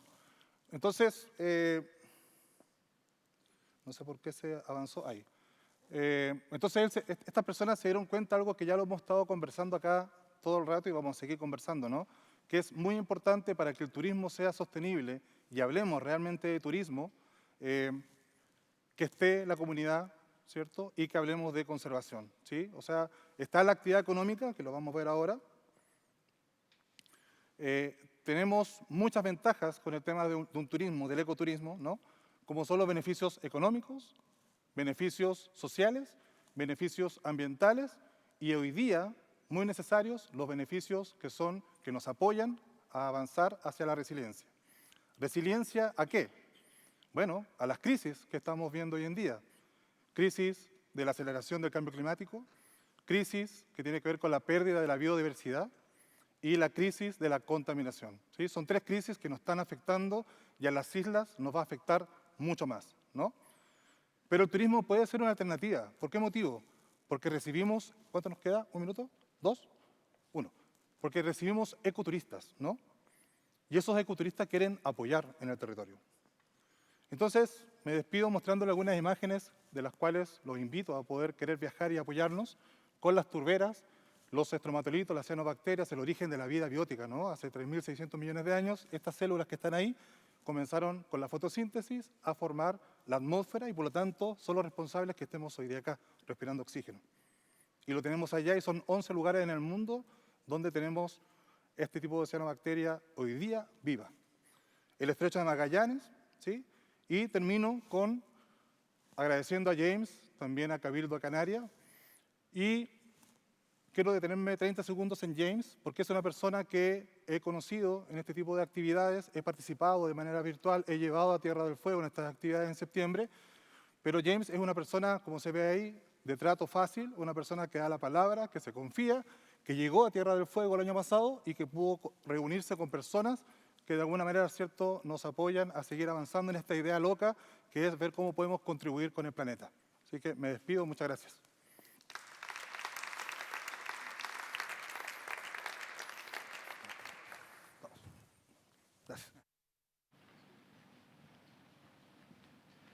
So, good afternoon, everyone. I am José Toste from the Azores DMO. My organization is responsible for the certification of the Azores as a sustainable island. And so we work across all the governance in the Azores. And what I'm about to explain you is our governance model for governing natural areas. The Azores, I usually say we are still a toddler in the tourism industry because we started investing in tourism like 20 years ago. This last year we received like 4.5 million overnights, while for the all islands, for the all 9 islands, while comparing to the 4.8 only in Gran Canaria, so that you can have this number to compare. But in 2015, there was the airspace liberalization, and low-cost companies started flying there. And since then, we saw the numbers almost, they more than duplicated the overnight stays. So we started implementing measures to protect our natural assets. And because we are a nature-based destination, and nature is our biggest asset. But despite growing, we still suffer from some seasonality. And so our measures, we have different measures, from temporary measures to more permanent measures as far as nature protection is concerned. And also the pressure varies from island to island. It's not the same within the islands and between the islands. So we take different measures according to the problems we identify. At the regional level, we have the model of an island-based natural park system, and with different kinds of protections, like natural reserves, natural monuments, and so on, protected landscapes. And those measures, they apply to the whole region. However, we have identified some local spots and that are more visited, and for those we implemented measures like daily quotes, booking systems in advance, like to climb the Pico Mountain, to go down to the volcano of Caldeira do Faial, or even to visit the islet which is a very small island, from Vila Franco do Campo on São Miguel Island. These sites like this, they have daily quotes with booking systems, and so the accessibility is controlled.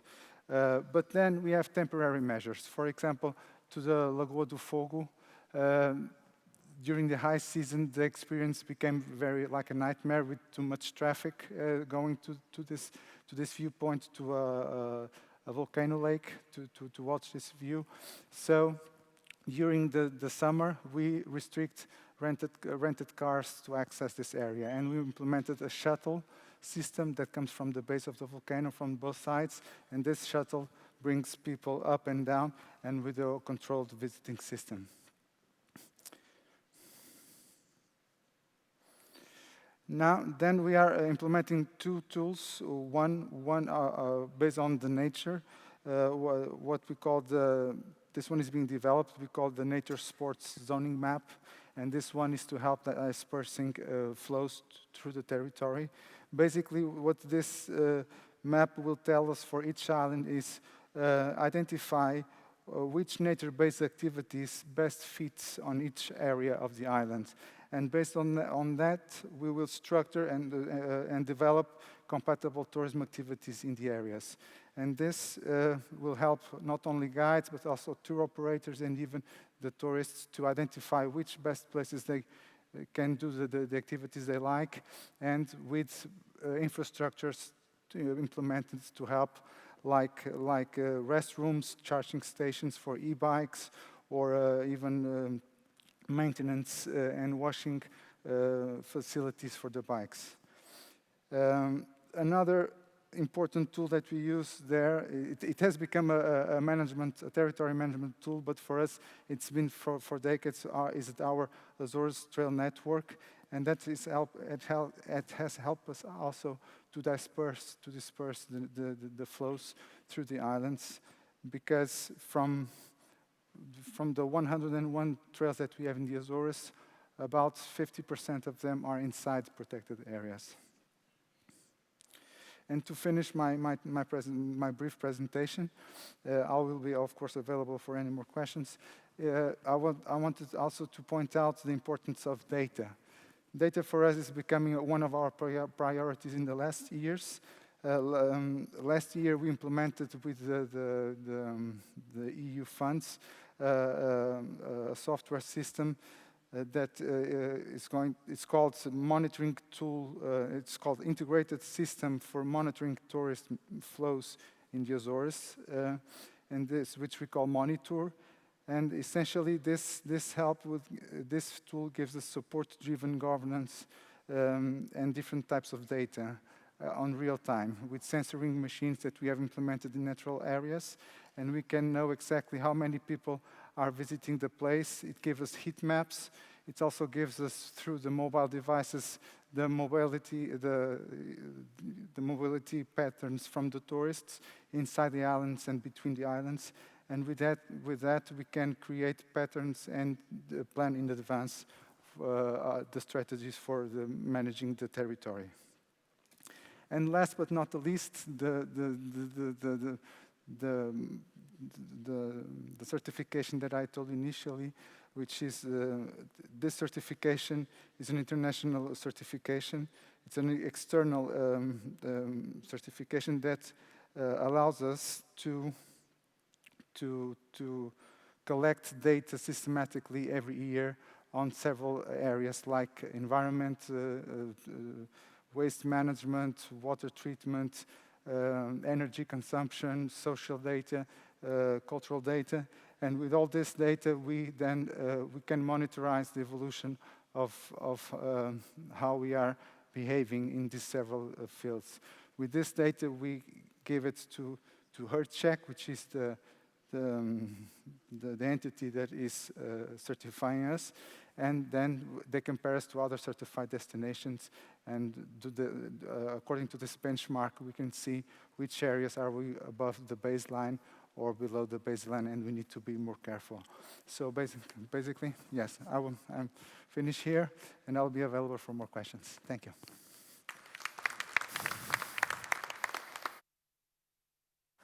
Juan Parop.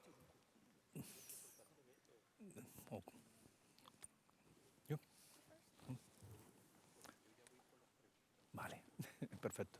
Vale, come on.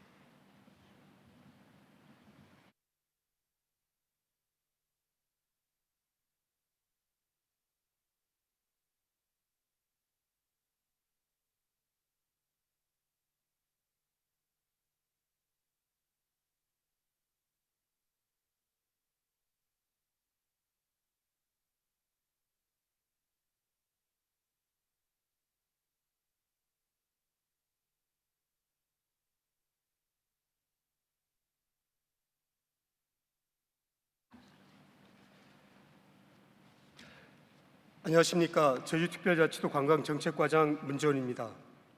Hello everyone, I'm Moon Jae-won, Director of the Tourism Policy Division of Jeju Special Self-Governing Province. 오늘 관광과 자원의 배분 그리고 보전이라는 과제를 제주가 어떻게 풀어가고 있는지 공유하게 되어 매우 뜻깊게 생각합니다. It's deeply meaningful to be here today to share how Jeju Island is addressing the challenges of tourism, resource allocation, and conservation. 제주는 대한민국 남단에 위치한 섬으로 약 67만 명의 주민이 거주하고 있으며 연간 1,300만 명 이상의 관광객이 찾는 세계적인 관광지입니다. Before I begin my presentation, I'd like to briefly introduce Jeju Island, South Korea's representative tourist destination located at the southern tip of the country. Jeju Island is home to about 670,000 residents and a world-renowned destination attracting over 13 million tourists annually. Also fully equipped with the capabilities of a global tourism hub in Northeast Asia. 제주의 자연환경은 제주 관광의 중심축이라 할 수 있습니다. 한라산을 등산하고 승마나 자전거 등 다양한 액티비티를 즐길 수 있습니다. Jeju's natural environment is the central pillar of our tourism. Visitors enjoy diverse activities such as hiking Hala Mountain, horseback riding, and cycling. 이러한 소중한 가치를 지니고 있는 제주는 오버 투리즘에 당면하면서 지속 가능한 관광을 위해 세 가지 핵심 전략을 중점 추진하고 있습니다. While holding such precious value, Jeju is facing over-tourism and the resulting environmental issues. In response, we are focusing on three core strategies for sustainable tourism.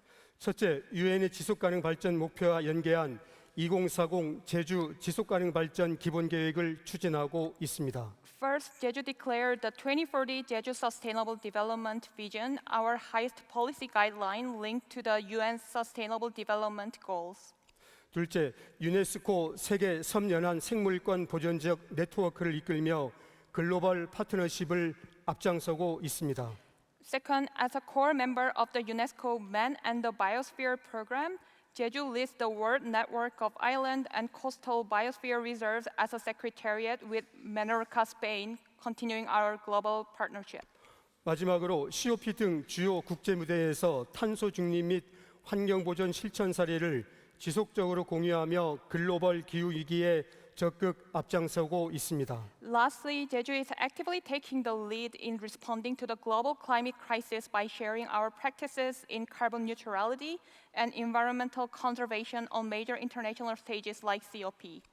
제주는 관광객 증가에 따른 환경 부담을 해결하기 위해 자원순환 모델을 구축하고 지속 가능한 관광이 되도록 하고 있습니다. Particularly to ease the environmental burden caused by increasing tourism demand, Jeju is building a research circular model where tourist consumption revitalizes the local economy, leading directly to environmental reinvestment and ensuring sustainable tourism.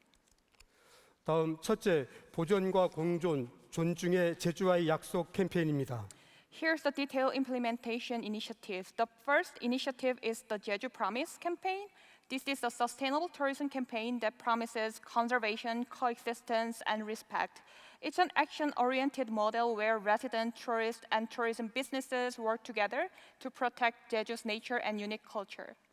둘째, 지역 공동체의 정체성을 유지하면서 관광산업과 연계해 지역 경제를 활성화하는 마을 중심 관광을 육성하고 있습니다. Second, Jeju is cultivating a village-centric tourism model that revitalizes the local economy in connection with the tourism industry while preserving the identity of local communities. As a result, 2 of our villages were selected as best tourism villages by UN Tourism in 2023. 셋째, 디지털 기술을 활용하여 실시간 데이터를 분석, 특정 지역에 관광객이 몰리는 오버 투어리즘을 사전에 방지하고 있습니다. Third is the Nauda system utilizing digital technology. By analyzing real-time data, it proactively prevents over-tourism in specific crowded areas. 마지막으로 아리백 관광을 통하여 환경 보존이 어떻게 새로운 경제적 가치를 창출할 수 있는지 입증해 나가고 있습니다. Lastly, we are expanding 100% renewable travel called RE100 tourism. We are providing how environmental conservation can create new economic value. 제주는 아이탑 포럼의 본부로서 현재 글로벌 섬 네트워크의 지평을 전 세계로 넓혀가고 있습니다. 10개의 주요 섬 지방 정부가 함께하고 있으며 향후 유럽 지역의 섬들도 초청하여 네트워크의 다양성과 시너지를 극대화하고자 합니다. Furthermore, as the headquarters of the ITAP Forum refers to Inter-Island Tourism Policy Forum, Jeju is expanding the horizons of the global island network worldwide. So currently, 10 island regional governments are participating, and we plan to invite European islands like Gran Canaria to maximize the diversity and the synergy of the network. 지난 4월 16일 UN 투어리즘 본부를 방문하여 글로벌 섬 회복 탄력성 모델 구축에 대해 실무 협의를 진행했으며 사무총장님께서도 직접 환영 인사를 전해 주셨습니다. So last Thursday, we visited UN Tourism headquarters to have a conversation regarding the matters. 섬 관광의 미래를 함께 고민하는 전문가 및 비즈니스 파트너들과 함께 더 깊은 연대와 협력이 있기를 희망합니다. 감사합니다. So we hope to forge deeper solidarity with experts and business partners who share our commitment to the future of island tourism. If any of you here are interested in participating in or collaborating with the ITA Forum or Jeju Island, please feel free to speak to me after the session concludes. Thank you very much. Thank you.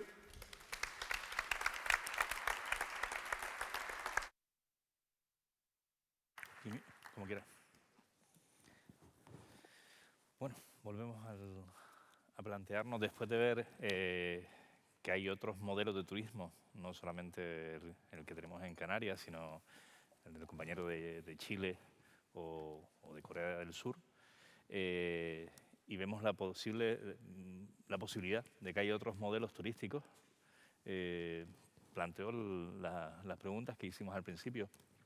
¿Es posible ese cambio de modelo turístico que tenemos en Canarias, que hemos visto que después de 40 años no funciona? Buenas tardes. Antes de nada, agradecer y felicitar al Cabildo y a Island Innovation, a la organización, por digamos, traer esta discusión sobre islas a Canarias, porque creo que es tremendamente oportuno en un momento en el que venimos de una tradición en el que las islas se han pensado siempre como algo imperfecto, como algo que lo perfecto era la vida continental y los territorios continentales, y que las islas tenían que esforzarse en homologarse a las posibilidades de lo continental.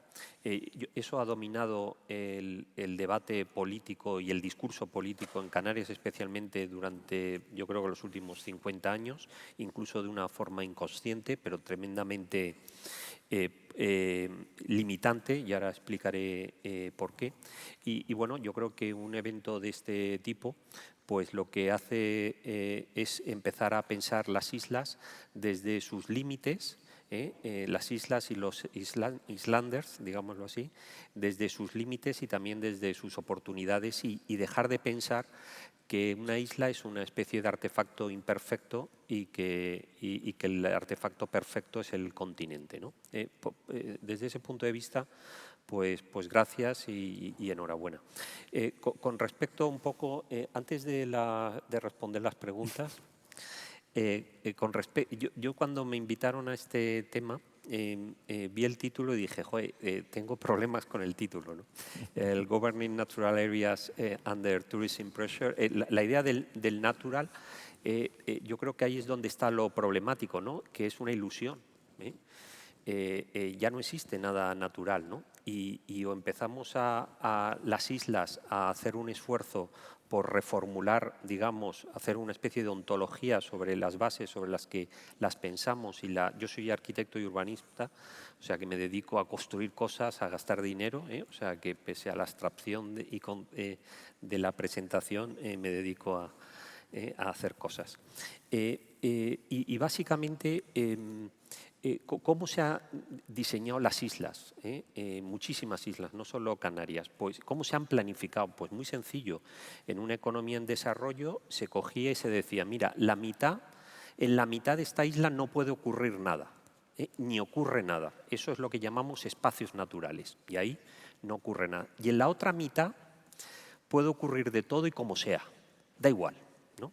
Eso, que es una manera de ordenar y de planificar islas muy pragmática, funciona en economías en desarrollo, cuando están desarrollándose, porque esa mitad de no ocurre nada, pues vale, y en la otra mitad de que puede ocurrir todo y de cualquier manera, pues también vale. El problema viene, y este es el estado en el que se encuentran muchísimas islas del mundo, algunas en las que yo he trabajado y que repiten el patrón, y Canarias es un ejemplo de libro, es que cuando el sistema adquiere un nivel de desarrollo y un nivel de intensidad económica y de concentración de población, colapsa. ¿Por qué colapsa? Porque esa mitad donde habíamos ese natural areas, esa mitad donde decíamos que no iba a ocurrir nada, ocurren un montón de cosas, tú lo has comentado, pero un montón.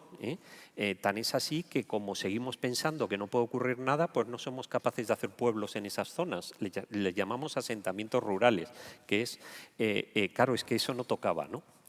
Y el otro problema es que en el otro 50%, como hemos dicho, que puede ocurrir lo que sea y como sea, pues tenemos una carajera, perdón por el translation, un problema montado con problemas de impactos paisajísticos, vertidos al mar, emisiones, un desastre. Y yo creo que si tenemos que empezar y por responder, y ya con esto me callo, por responder un poco al título de yo creo que hay que replantear las islas. No podemos seguir pensando que una isla desarrollada como son las Islas Canarias se puede planificar con ese mindset, con esa estructura mental, porque ya hay que pensarlas como una entidad integrada. Todo es natural y todo es artificial, o sea, creo que frente a las naturalezas naturales y a las naturalezas artificiales del mundo urbano, las islas tienen que empezar a construir terceras naturalezas, ¿no? Y pensarlas como un jardín continuo, y de esa manera a lo mejor desbloqueamos digamos, esta obstrucción que tenemos para pensarlas, especialmente el concepto de área natural, que entiendo que las burocracias lo necesitan, pero que nos está generando una cantidad de problemas para actuar en eso que llamamos natural y para también actuar de una forma ecológica y sostenible en eso que no llamamos natural. Bueno, y aquí podría seguir con las tal, pero aquí lo dejo. Pues estamos en tiempo de hacer alguna pregunta. ¿No? Pues me dicen que no estamos en tiempo. Pues nada, muchas gracias a toda la mesa y a todos los ponentes.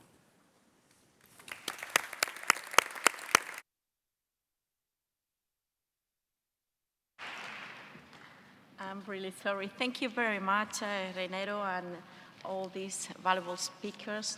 Thank you for your contribution to this summit.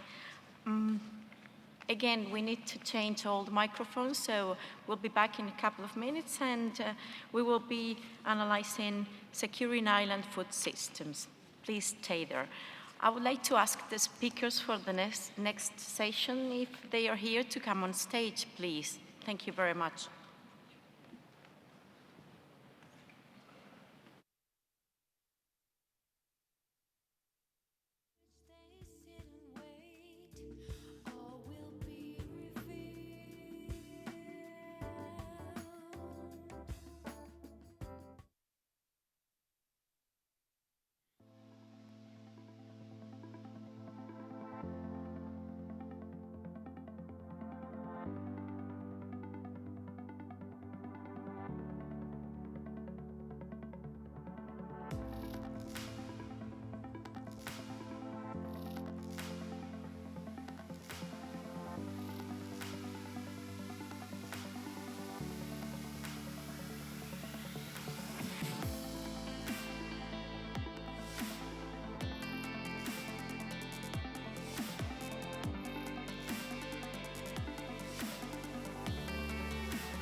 Well, here we are again.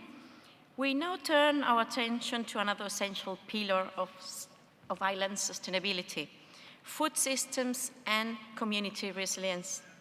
Our next session, Securing Island Food System Resilience Policy and Community Solutions, explores how islands are strengthening food security through local innovation, policy, and community-driven approaches.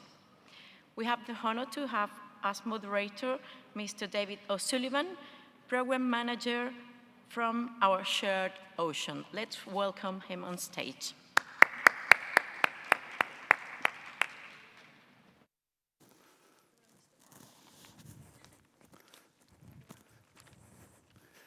Buenas tardes. Hello, folks. Thanks for remaining with us as we get into the afternoon. My name is David O'Sullivan. I'm from Ireland, the Marine Institute, and I run a SIDS partnership program, which is building research capacity across the SIDS. I've been asked to moderate this session as we talk about food systems and resilience and the policy and governance of these, which is, of course, a huge issue for SIDS, for island nations, how to ensure we can produce sustainable food. We've got some very interesting guests. I'll let them do most of the talking. I think I'll take a seat and the guests will be introduced. Thank you.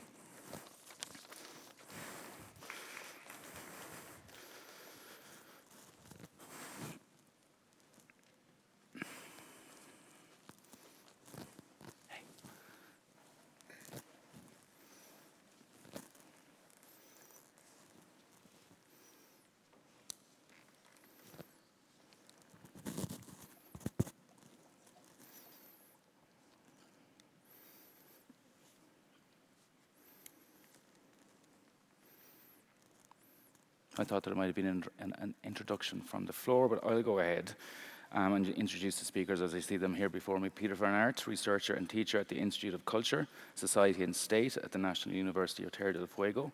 You're very welcome. Deborah Thoma, Head of Marketing, Responsible Islands Initiative at the Government of the Canary Islands. Adriana Regador, Responsible Islands Initiative, again, the Government of the Canary Islands. And two friends of mine, Bernard Schleister, co-founder and CEO of Indoor Vertical Farm, and Nadirsha. I got your name right. Also co-founder and director of the Indoor Vertical Farm. So I think, guys, we'll just have a little chat about the work you're doing in your own islands and how that reflects maybe regionally and then potentially globally with some of the works you might be doing and the impact of a small-scale food system. So we'll start with you, Peter. Would you want to tell us a little bit about the work you're doing on Tierra del Fuego? Thank you very much. Can you hear me? Okay. Well, thank you for inviting me. It's a very honor to be here. Since we're in a Spanish-speaking country and I'm representing a Spanish-speaking country as well, I'm going to do this presentation in Spanish, if you don't mind. No problema. Yo hace unos 5 años empezamos a trabajar el tema de los sistemas alimentarios en mi isla, que es la isla grande de Tierra del Fuego, la parte argentina. Recién hemos escuchado a Alejandro hablando de la parte chilena. Y lo voy a hacer pensando que podría ser interesante hacer una contribución sobre la importancia de la soberanía alimentaria para las comunidades insulares. ¿Cuál es el problema? A nivel personal, nuestra comunidad consume solo un 1% de todos los alimentos que consumimos es producción local. Esto quiere decir que dependemos casi plenamente de la importación de alimentos. Pero no solo esto, sino el alimento que yo como, el tomate que como en mi casa, recorre una distancia de casi 3.500 kilómetros. En el trayecto tienen que cruzar a la República de Chile porque la única forma de ingresar a la isla es por territorio chileno, ¿no? por barco cruzando el Estrecho de Magallanes. Viaja al sur el tomate, luego ingresa a la parte argentina, finalmente más al sur tiene que cruzar la cordillera de los Andes hasta llegar al destino. Ustedes entienden que el acceso a la alimentación para mi comunidad no está garantizado en estas condiciones. Pero no solamente es mi problema o de mi comunidad, sino hay algo más global detrás de esto, que es ese mismo tomate es producto de un sistema, de un modelo convencional, una industria alimentaria que es responsable de al menos un tercio de todas las emisiones a nivel global. Y acá hay una doble tragedia para los sistemas alimentarios insulares, que es que el cambio climático tiene un impacto devastador sobre los sistemas alimentarios en las islas, que son sistemas muchas veces sostenidos por agricultores familiares, pequeños, con una fuerte presencia de mujeres. que sufren de múltiples maneras el efecto del cambio climático, ¿no? Pueden ser eventos climáticos extremos, puede ser sequía, puede ser el aumento del nivel del mar o la acidificación del océano. Estos efectos impactan la capacidad productiva de los productores, de los agricultores. Y esto tiene un solo resultado, es que se importa cada vez más alimentos a las islas. Yo estoy hablando en términos generales, cada isla es única, pero hay una tendencia que va en ese sentido. ¿Cuál es la doble tragedia? Porque acá no termina. Cuando una isla se vuelve cada vez más dependiente de la importación, está importando alimentos de ese modelo convencional que impacta tanto en las islas, ¿no? Está aumentando el cambio climático. Entonces, esta tendencia se vuelve un círculo vicioso que no puede tener otro resultado que mayor impacto negativo del cambio climático en las islas. Y ahí viene la importancia de la soberanía alimentaria. La soberanía alimentaria tiene que ver con el derecho que tenemos los pueblos de poder decidir sobre las formas de producción y las formas de consumo de los alimentos y también de cambiar las estructuras de poder que hoy deciden, ¿no? Que concentran la decisión sobre qué comemos y cómo producimos. Ahora, una transición hacia sistemas más sostenibles en las islas requiere una gobernanza local, ¿no? Esta es una noción que hemos leído y escuchado tantas veces hoy, que es ni más ni menos una dinámica entre múltiples actores situados en el territorio que intervienen de múltiples maneras en esa dinámica compleja que son los sistemas alimentarios. No hay una receta, solamente a modo de ejemplo puedo hablar del caso de Tierra del Fuego, que hace unos 5 años nomás hemos iniciado desde un espacio que creamos en la universidad, una cátedra libre de soberanía alimentaria. Empezamos a dialogar con los municipios, con el gobierno provincial, para incidir en las políticas públicas. Empezamos a conversar con áreas legislativas para proponer marcos normativos. Empezamos a dar más visibilidad a los movimientos en el territorio que ya fomentaban la agroecología y la soberanía alimentaria. Empezamos a entusiasmar a estudiantes para que indagan, investiguen sobre la temática. Y hoy no solamente es la cátedra que tenemos haciendo estas actividades, sino tenemos una carrera de grado en agroecología, una ingeniería en agroecología, un equipo de investigación financiado por la universidad, municipios que se adhieren a redes nacionales de municipios que fomentan la agricultura. Próximamente se va a aprobar seguramente una propuesta nuestra de constituir un consejo asesor municipal de agroecología en mi municipio. Estudiantes están ingresando con con tesinas en relación a esta temática. En fin, vemos que personas en el territorio empiezan a preocuparse por la alimentación e incluso empiezan a tener ganas de producir en la isla. Y esto solo es un ejemplo de un esfuerzo multisectorial de múltiples actores, digamos, con un fuerte arraigo social, con una fuerte apuesta en la construcción de conocimiento, la construcción de expertise local, que hace que la soberanía alimentaria no es un emblema político, digamos, que cuelga las banderas, sino un derecho sentido de la comunidad, digamos, expresada por la misma comunidad.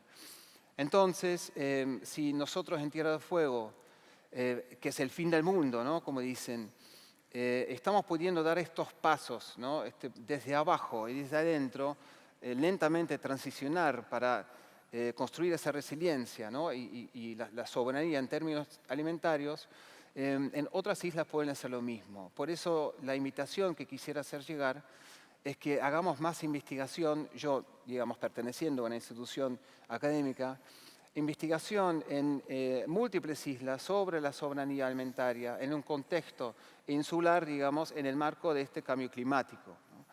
Porque, en definitiva, el tomate que yo consumo en mi casa, en el momento que ese tomate es agroecológico y producido en mi isla, estoy contribuyendo, digamos, a bajar el impacto del cambio climático en su isla también.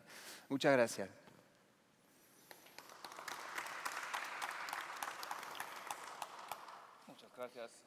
Muchas gracias, Peter.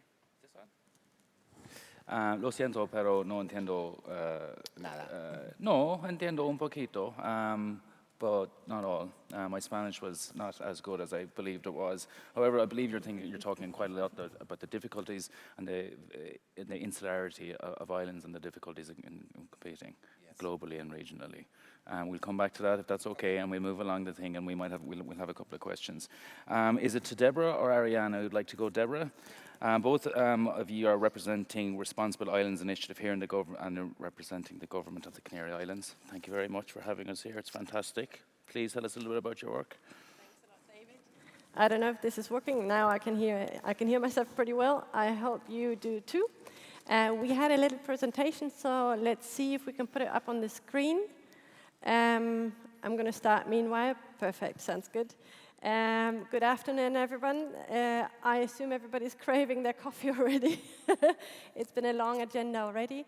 Nevertheless, we're really happy to be here together with my colleague Adriana today, here as part of the Responsible Islands team, and discussing with fellow island communities the topic on resilient food systems.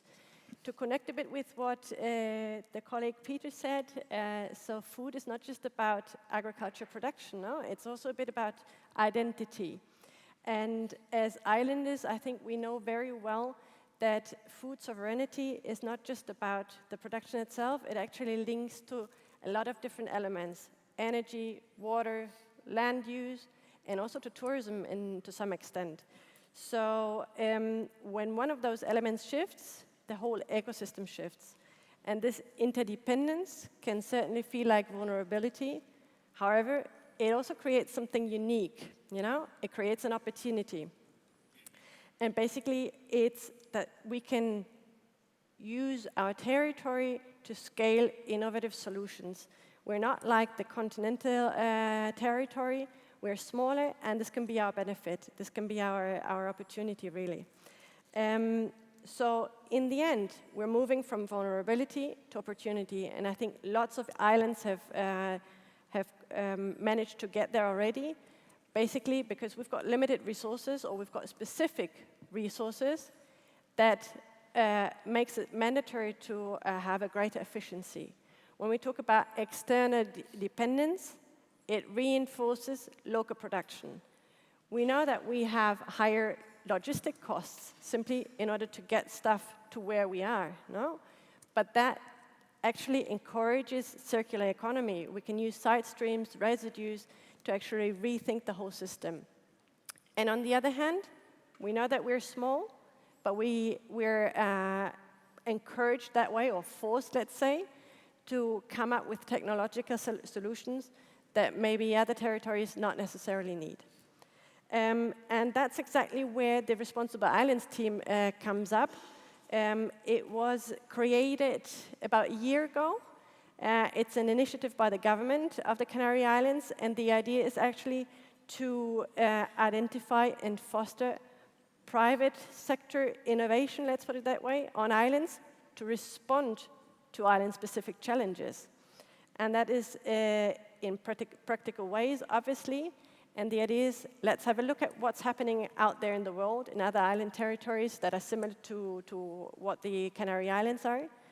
And at the same time, let's also have a look at what's happening on our islands, because sometimes, being a fragmented territory, some actors don't necessarily connect with each other and know what's going on. And it's about not reinventing the wheel, but taking advantage of shared knowledge. You got it? Hello. Yeah. So now we are going to make a quick trip around the world, and we are going to show you some of the cases we have identified so far linked to the topic, food sovereignty and food elements. We have compiled the cases in 3 groups. So the first one is about how we are using limited resources in islands. As you can imagine, we cannot compete in islands in terms of scale, but we can do it in terms of specialization and added value.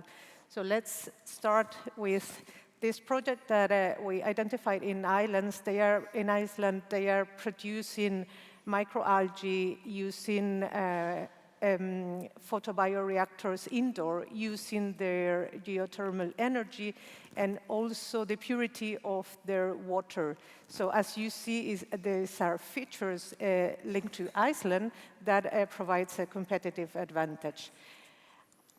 In Japan, we found this other initiative that is about how to cultivate meat in a way to somehow democratize this way of production instead of the traditional animal farming. Here is another example in Australia. This is to obtain meat out of shiitake mushrooms, so protein alternatives out of vegetables. And now we land into the Canary Islands. Here is an example of how we harvest and develop the wine industry, as you see, using our volcanic features. So it's a fusion of the traditional way of harvesting together with a modern world way of regenerative sustainability and also application of enology into tourism, because around the wine industry is a lot of touristic activity. Another example in the Canary Islands linked to cheeses. Our cheeses are well recognized worldwide, and this is an interesting initiative by a young transhuman shepherd, and he created the first mobile cheese production facility to get to any place in the island. So somehow he's impacting in the local economies with less population, let's say, so rebalancing the territory. And last example in this part is about producing spirulina. As you know, in this case, is a strain, a local native from our islands, and they managed to find a way to grow this algae in a saline environment, which is something quite innovative. We're now moving on to turning waste into resources and value. When we're talking about waste, we might as well just say residues, because that way we can value it in some way, no? So talking about a specific case in Scotland, they have used a byproduct from the whiskey distillation to actually generate or to produce omega-3s. So it's a plant-based alternative to fish oil that's used for pet feed and for livestock. In the Lofoten Islands, the Hurtigruten ship or ferry, they are actually using local suppliers for food. They're using food waste generated on the ships to generate compost and feed it back to the suppliers. So quite a circular system, no? And putting also into value the suppliers they have at hand. Renewable in Taiwan, they're transforming agricultural waste, particularly from sugarcane, into compostable alternatives to plastic. And quite a similar project here in the Canary Islands is Fibras Naturales. They're turning banana residues into sustainable fibers and vegetable leather.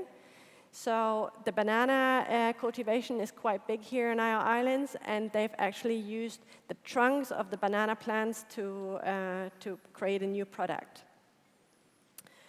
Yeah, and the last part is linked to the ocean. We are surrounded by oceans, so we have an opportunity to innovate in blue food industry, let's say. So first example is in New Zealand. As you probably know, there are more cows in New Zealand than people, so they have a big issue with methane emissions. And they managed to use microalgae from the area, an algae from that area, from the Pacific, to create food additives. Is how they feed the livestock, and they have managed to reduce dramatically the CH4 emissions. And now we go from the Pacific to the Atlantic Ocean. We are producing here offshore fish in aquaculture. The interesting thing about this initiative is they are producing very high-quality fish and balancing the profit as a company for sure, but also caring about planet and about people. And from this 3P approach, we go to another one. This is a private-public partnership.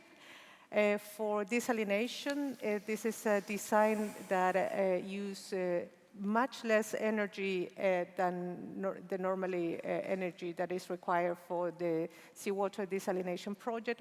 And as you see, it's a modular system that can be installed wherever the potable water is needed. So, for example, very useful for irrigation in agriculture. So overall, all these examples shows how the islands are taking advantage of their singular features. And we do believe that we have the right scale to create those connections, to create a governance approach, and working together, learning from each other. So really, Responsible Islands is about sharing to grow together in a more sustainable and innovative way. And the last one is simply to reinforce the idea of Responsible Islands. For us, being responsible is thinking on actions today for a more innovative and sustainable future, and that's why we believe we should all be responsible islands. Here are our contacts if you want to continue the conversation afterwards. Muchas gracias. Thank you. Deborah and Adriana, fantastic example of what's happening in the Canaries, and also how we're relying on the fact that we share this islandness, and there's a lot to be learned. So, you know, if something can be implemented internationally, why can't it be learned and brought to other islands? This is the conversation we've been having all week, really. So, a great example from the Canary Islands.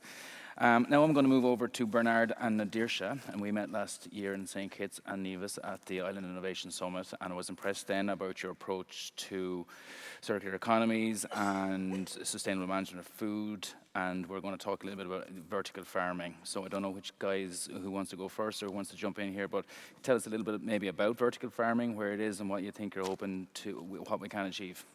Thank you, David. We're here representing two companies, Indoor Vertical Farm, as how we are introduced here in this summit. But we're also introducing Food Security Capital, where my partner Bernard will speak about it. But in general, we are a Dutch company, and we are focusing in piloting indoor farming in the Caribbean as a solution of food systems or securing food systems in the Caribbean.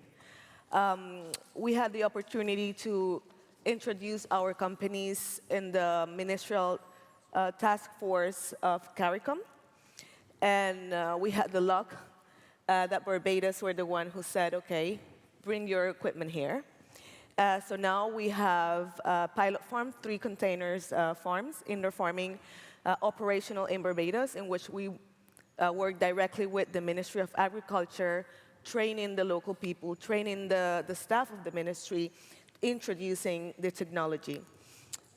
Indoor farming is not the silver bullet of food security, definitely, but that's why we want to also not only deploy indoor farming, but mixed with greenhouses, from even low-tech greenhouses into high-tech greenhouses, or we call it protected control environment agriculture. Our focus in the Caribbean actually is because of that, because we want to be part of the change of helping decreasing the import bill in islands. People need to eat healthy. People need to have security on their food, that they can have food every single day of the year. After the pandemic, obviously, it was really shocked that islands were really affected because of that. The supply chain were closed. People were starving, and food security, it's not a luxury, it's a fundamental right. So with this initiative that we have, indoor farming in Europe it's not a necessity, but in the Caribbean it will be part of a way to introduce and to help local production of food without any pesticides, without any chemicals. And for sure, we're not bringing the operations, we're bringing the know-how to teach the local people how to manage and grow their own food. So then it's where we introduce food security capital. Yes, thank you. Yeah, so my name is Bernard Slijster. I'm the CEO of both Indovertical.farm and Food Security Capital.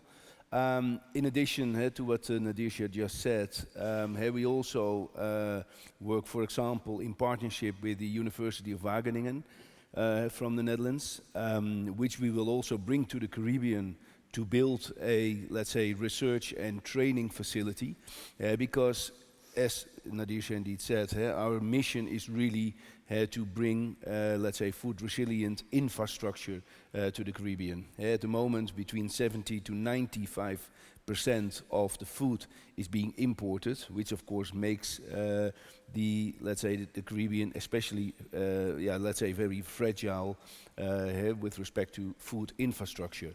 One of the things, because I've been in this industry for about 10 years now, and one of the things that we've learned is that there is an incredible, let's say, desire and need for, let's say, food infrastructure and innovation. But what was really lacking was proper access to finance, especially for local farmers. It's very hard often to have access to bank loans or other forms of finance.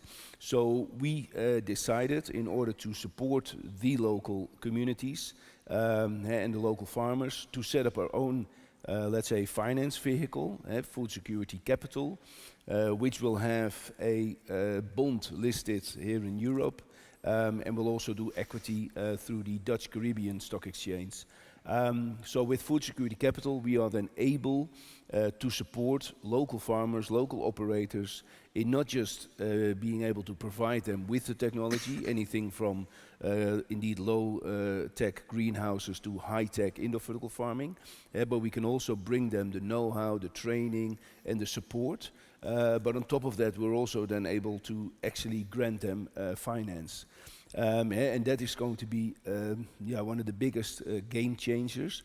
Because like I said, you can bring technology. In many cases, that's a large investment, which is already impossible for, let's say, the average farmer. But now we can actually make it happen and actually train them also for future generations.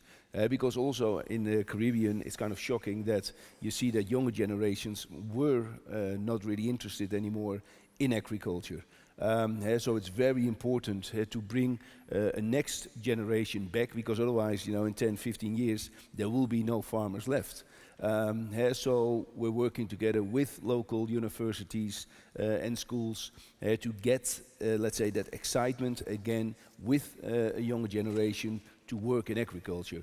And with controlled environment agriculture and those systems, it is what we like to call sexy again. You can run an app on your iPhone, you can control a farm, let's say, online. You can, let's say, do all the settings, whether it's temperature, humidity, CO2, you name it, the light settings, water, everything, nutritions, everything can be controlled. So it becomes a high-tech industry, which again is where the interest of a younger generation goes. Rather than standing outside in the field, we can now do that in a nice, comfortable, protected environment. So that's basically how the yin-yang works for Indovertical.farm and Greenhouse.farm, our, let's say, technology companies, and then Food Security Capital as the funding mechanism to those local communities and local farmers. Great, thanks very much. Thanks for hearing about that story. I'm going to stick with you guys just for a minute. I've got one follow-up question there that springs to mind. So the technology is there, the innovation is there, the willpower is there.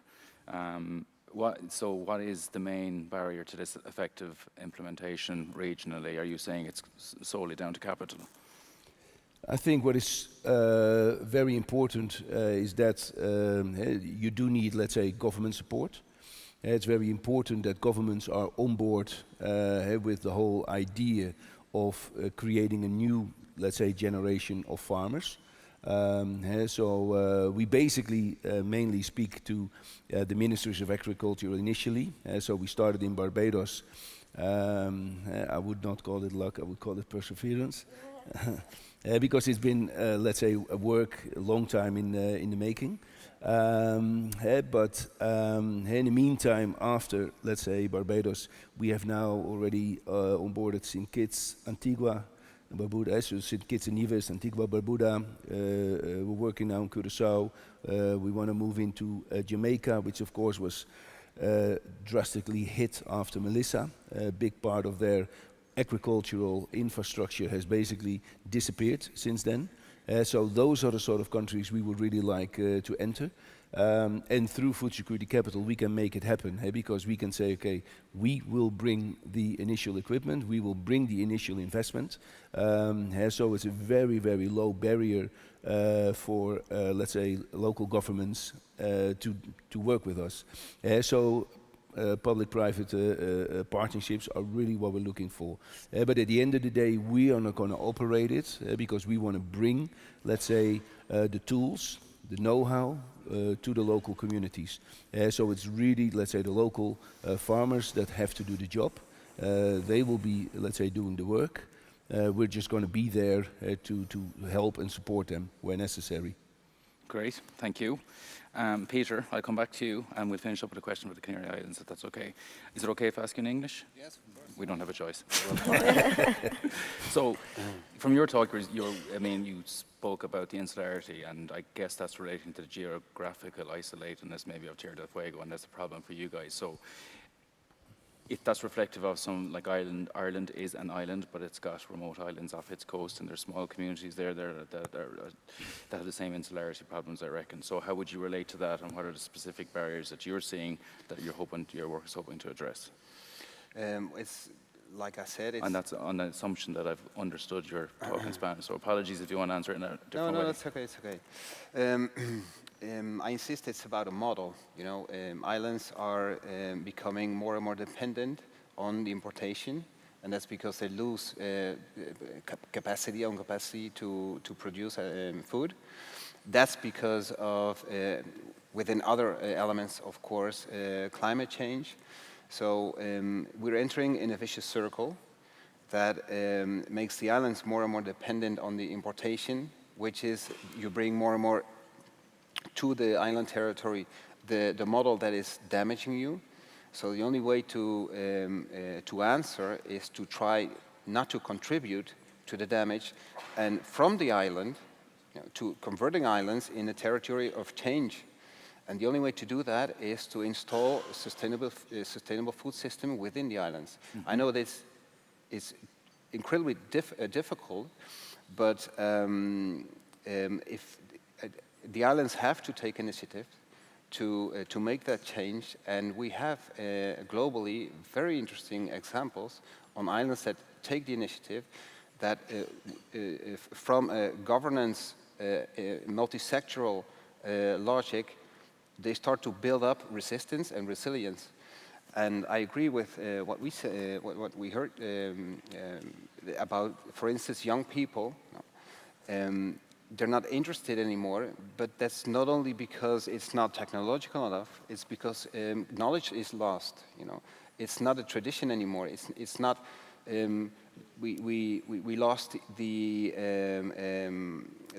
link with agricultural practices, and that's a problem, because when you lose those links, then you have to reintroduce a whole generation to a productive activity that's not longer present.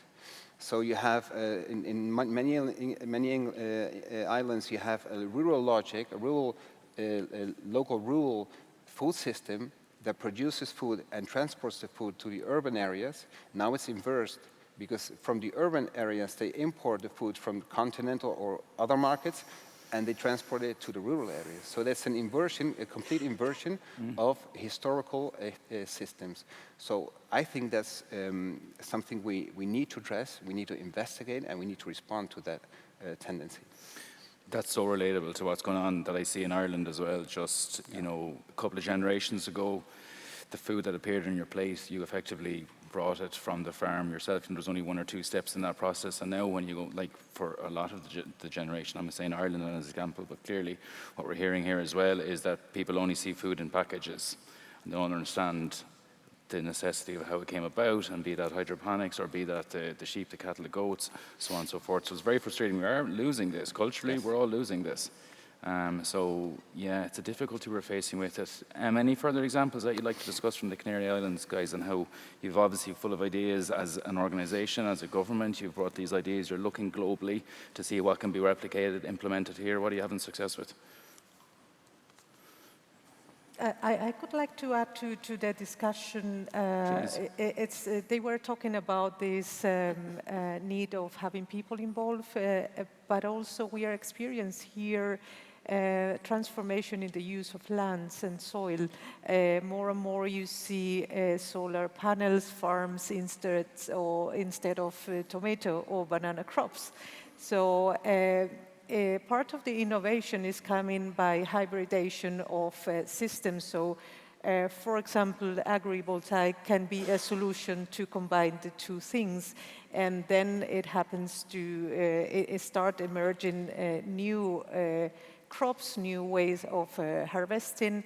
And as you said, also another issue is the whole value chain and who is in the middle, and assure that the farmers and the agriculture folks can have fair prices for the endeavors they put when they work in the land, right? So yeah, we are having some of the examples we saw is they are also linking the primary sector together with tourism. As you know, we are super touristic islands. We have 80 million people coming here, and we are 2 million people living locally. So this means we have an overpopulation coming every year, and this means a lot of challenges linked to food sovereignty for sure, but also how we manage water, energy, waste management. So it's a whole thing. We do believe from the government that we cannot tackle the topic in isolation. It has to be a very holistic approach to do it smartly, and also to use agriculture as a way of attracting another type of tourism that is more conscious, and then we promote more zero-kilometer activities, and they understand what's behind, and we start rescuing this traditional way of doing agriculture, so new generation is more and more interested, so it's a virtuous circle. Yeah, that's pretty much. That's great. Does anyone else from the panel would like to come in, and then maybe we'll open up to a question from the floor? Basically, just to add on what was said already, I think one of the main topics also is to repopulate the rural areas, because these days there's like lots of people moving to city centers now, and all of this agriculture area, the rural areas are getting abandoned. And as you said, making agriculture sexy again, I think is also a territorial topic that is quite relevant. Is there any input, questions, or challenges or opportunities from the floor? I can't really see well, but I see your hand going up first. I don't know if you have a roving mic there. If you could introduce yourself and direct your question at one of the panelists, would be great. Sí, lo voy a hacer en español porque es mi lengua madre. Buenas tardes a todos, soy Diego Guerrero. Vengo en representación del Centro de Investigación de Cabo de Hornos, un poquito más al sur que donde viene el profesor Peters, en Puerto Williams. Y bueno, también opero una empresa de turismo regenerativo que se llama Nowhere Adventures. Primero, destacar que me ha encantado la presentación de todos ustedes, y quiero de alguna forma linkear el tema de la seguridad alimentaria, de la resiliencia y las soluciones basadas en la naturaleza, pero también en las comunidades, con el tema que vimos anteriormente de turismo. Al respecto, considero que, esto es a modo de reflexión, pero también una pregunta, considero que gobernar este tipo de temas, que la presión alimentaria la tenemos en el mundo completo, sobre todo hoy en día con el catastro o la catástrofe política que tenemos a nivel planeta con las guerras y demás. También Lo tenemos siento, ¿hay una pregunta? 2 minutos. Perfecto. La hago muy cortita entonces. Entonces la pregunta va para Peters. Conociendo la dureza y el aislamiento que compartimos en la Patagonia y en Tierra del Fuego, ¿cómo logramos que las políticas de soberanía agroalimentaria dejen de ver al turismo como una presión externa que hay que aguantar y lo conviertan legalmente en el principal financiador y consumidor de nuestras redes locales de alimentos? Ay, perdón. Diego, perdón, sin micrófono. Porque, ¿Sin micrófono? Sin micrófono, porque acá hay mucho eco, no se escucha. Te pregunto, ¿cómo logramos que las políticas de soberanía agroalimentaria dejen de ver al turismo como una presión externa que hay que aguantar y lo conviertan legalmente en el principal financiador y consumidor de nuestras redes locales de alimentos? Eso es, contesto en castellano. Es una pregunta compleja porque el turismo en cierto sentido compite, por ejemplo, por las tierras, el uso del suelo se vuelve, las regiones costeras, por ejemplo, las tierras son recursos de especulación y es insostenible una actividad agrícola si ahí se puede desarrollar un emprendimiento turístico.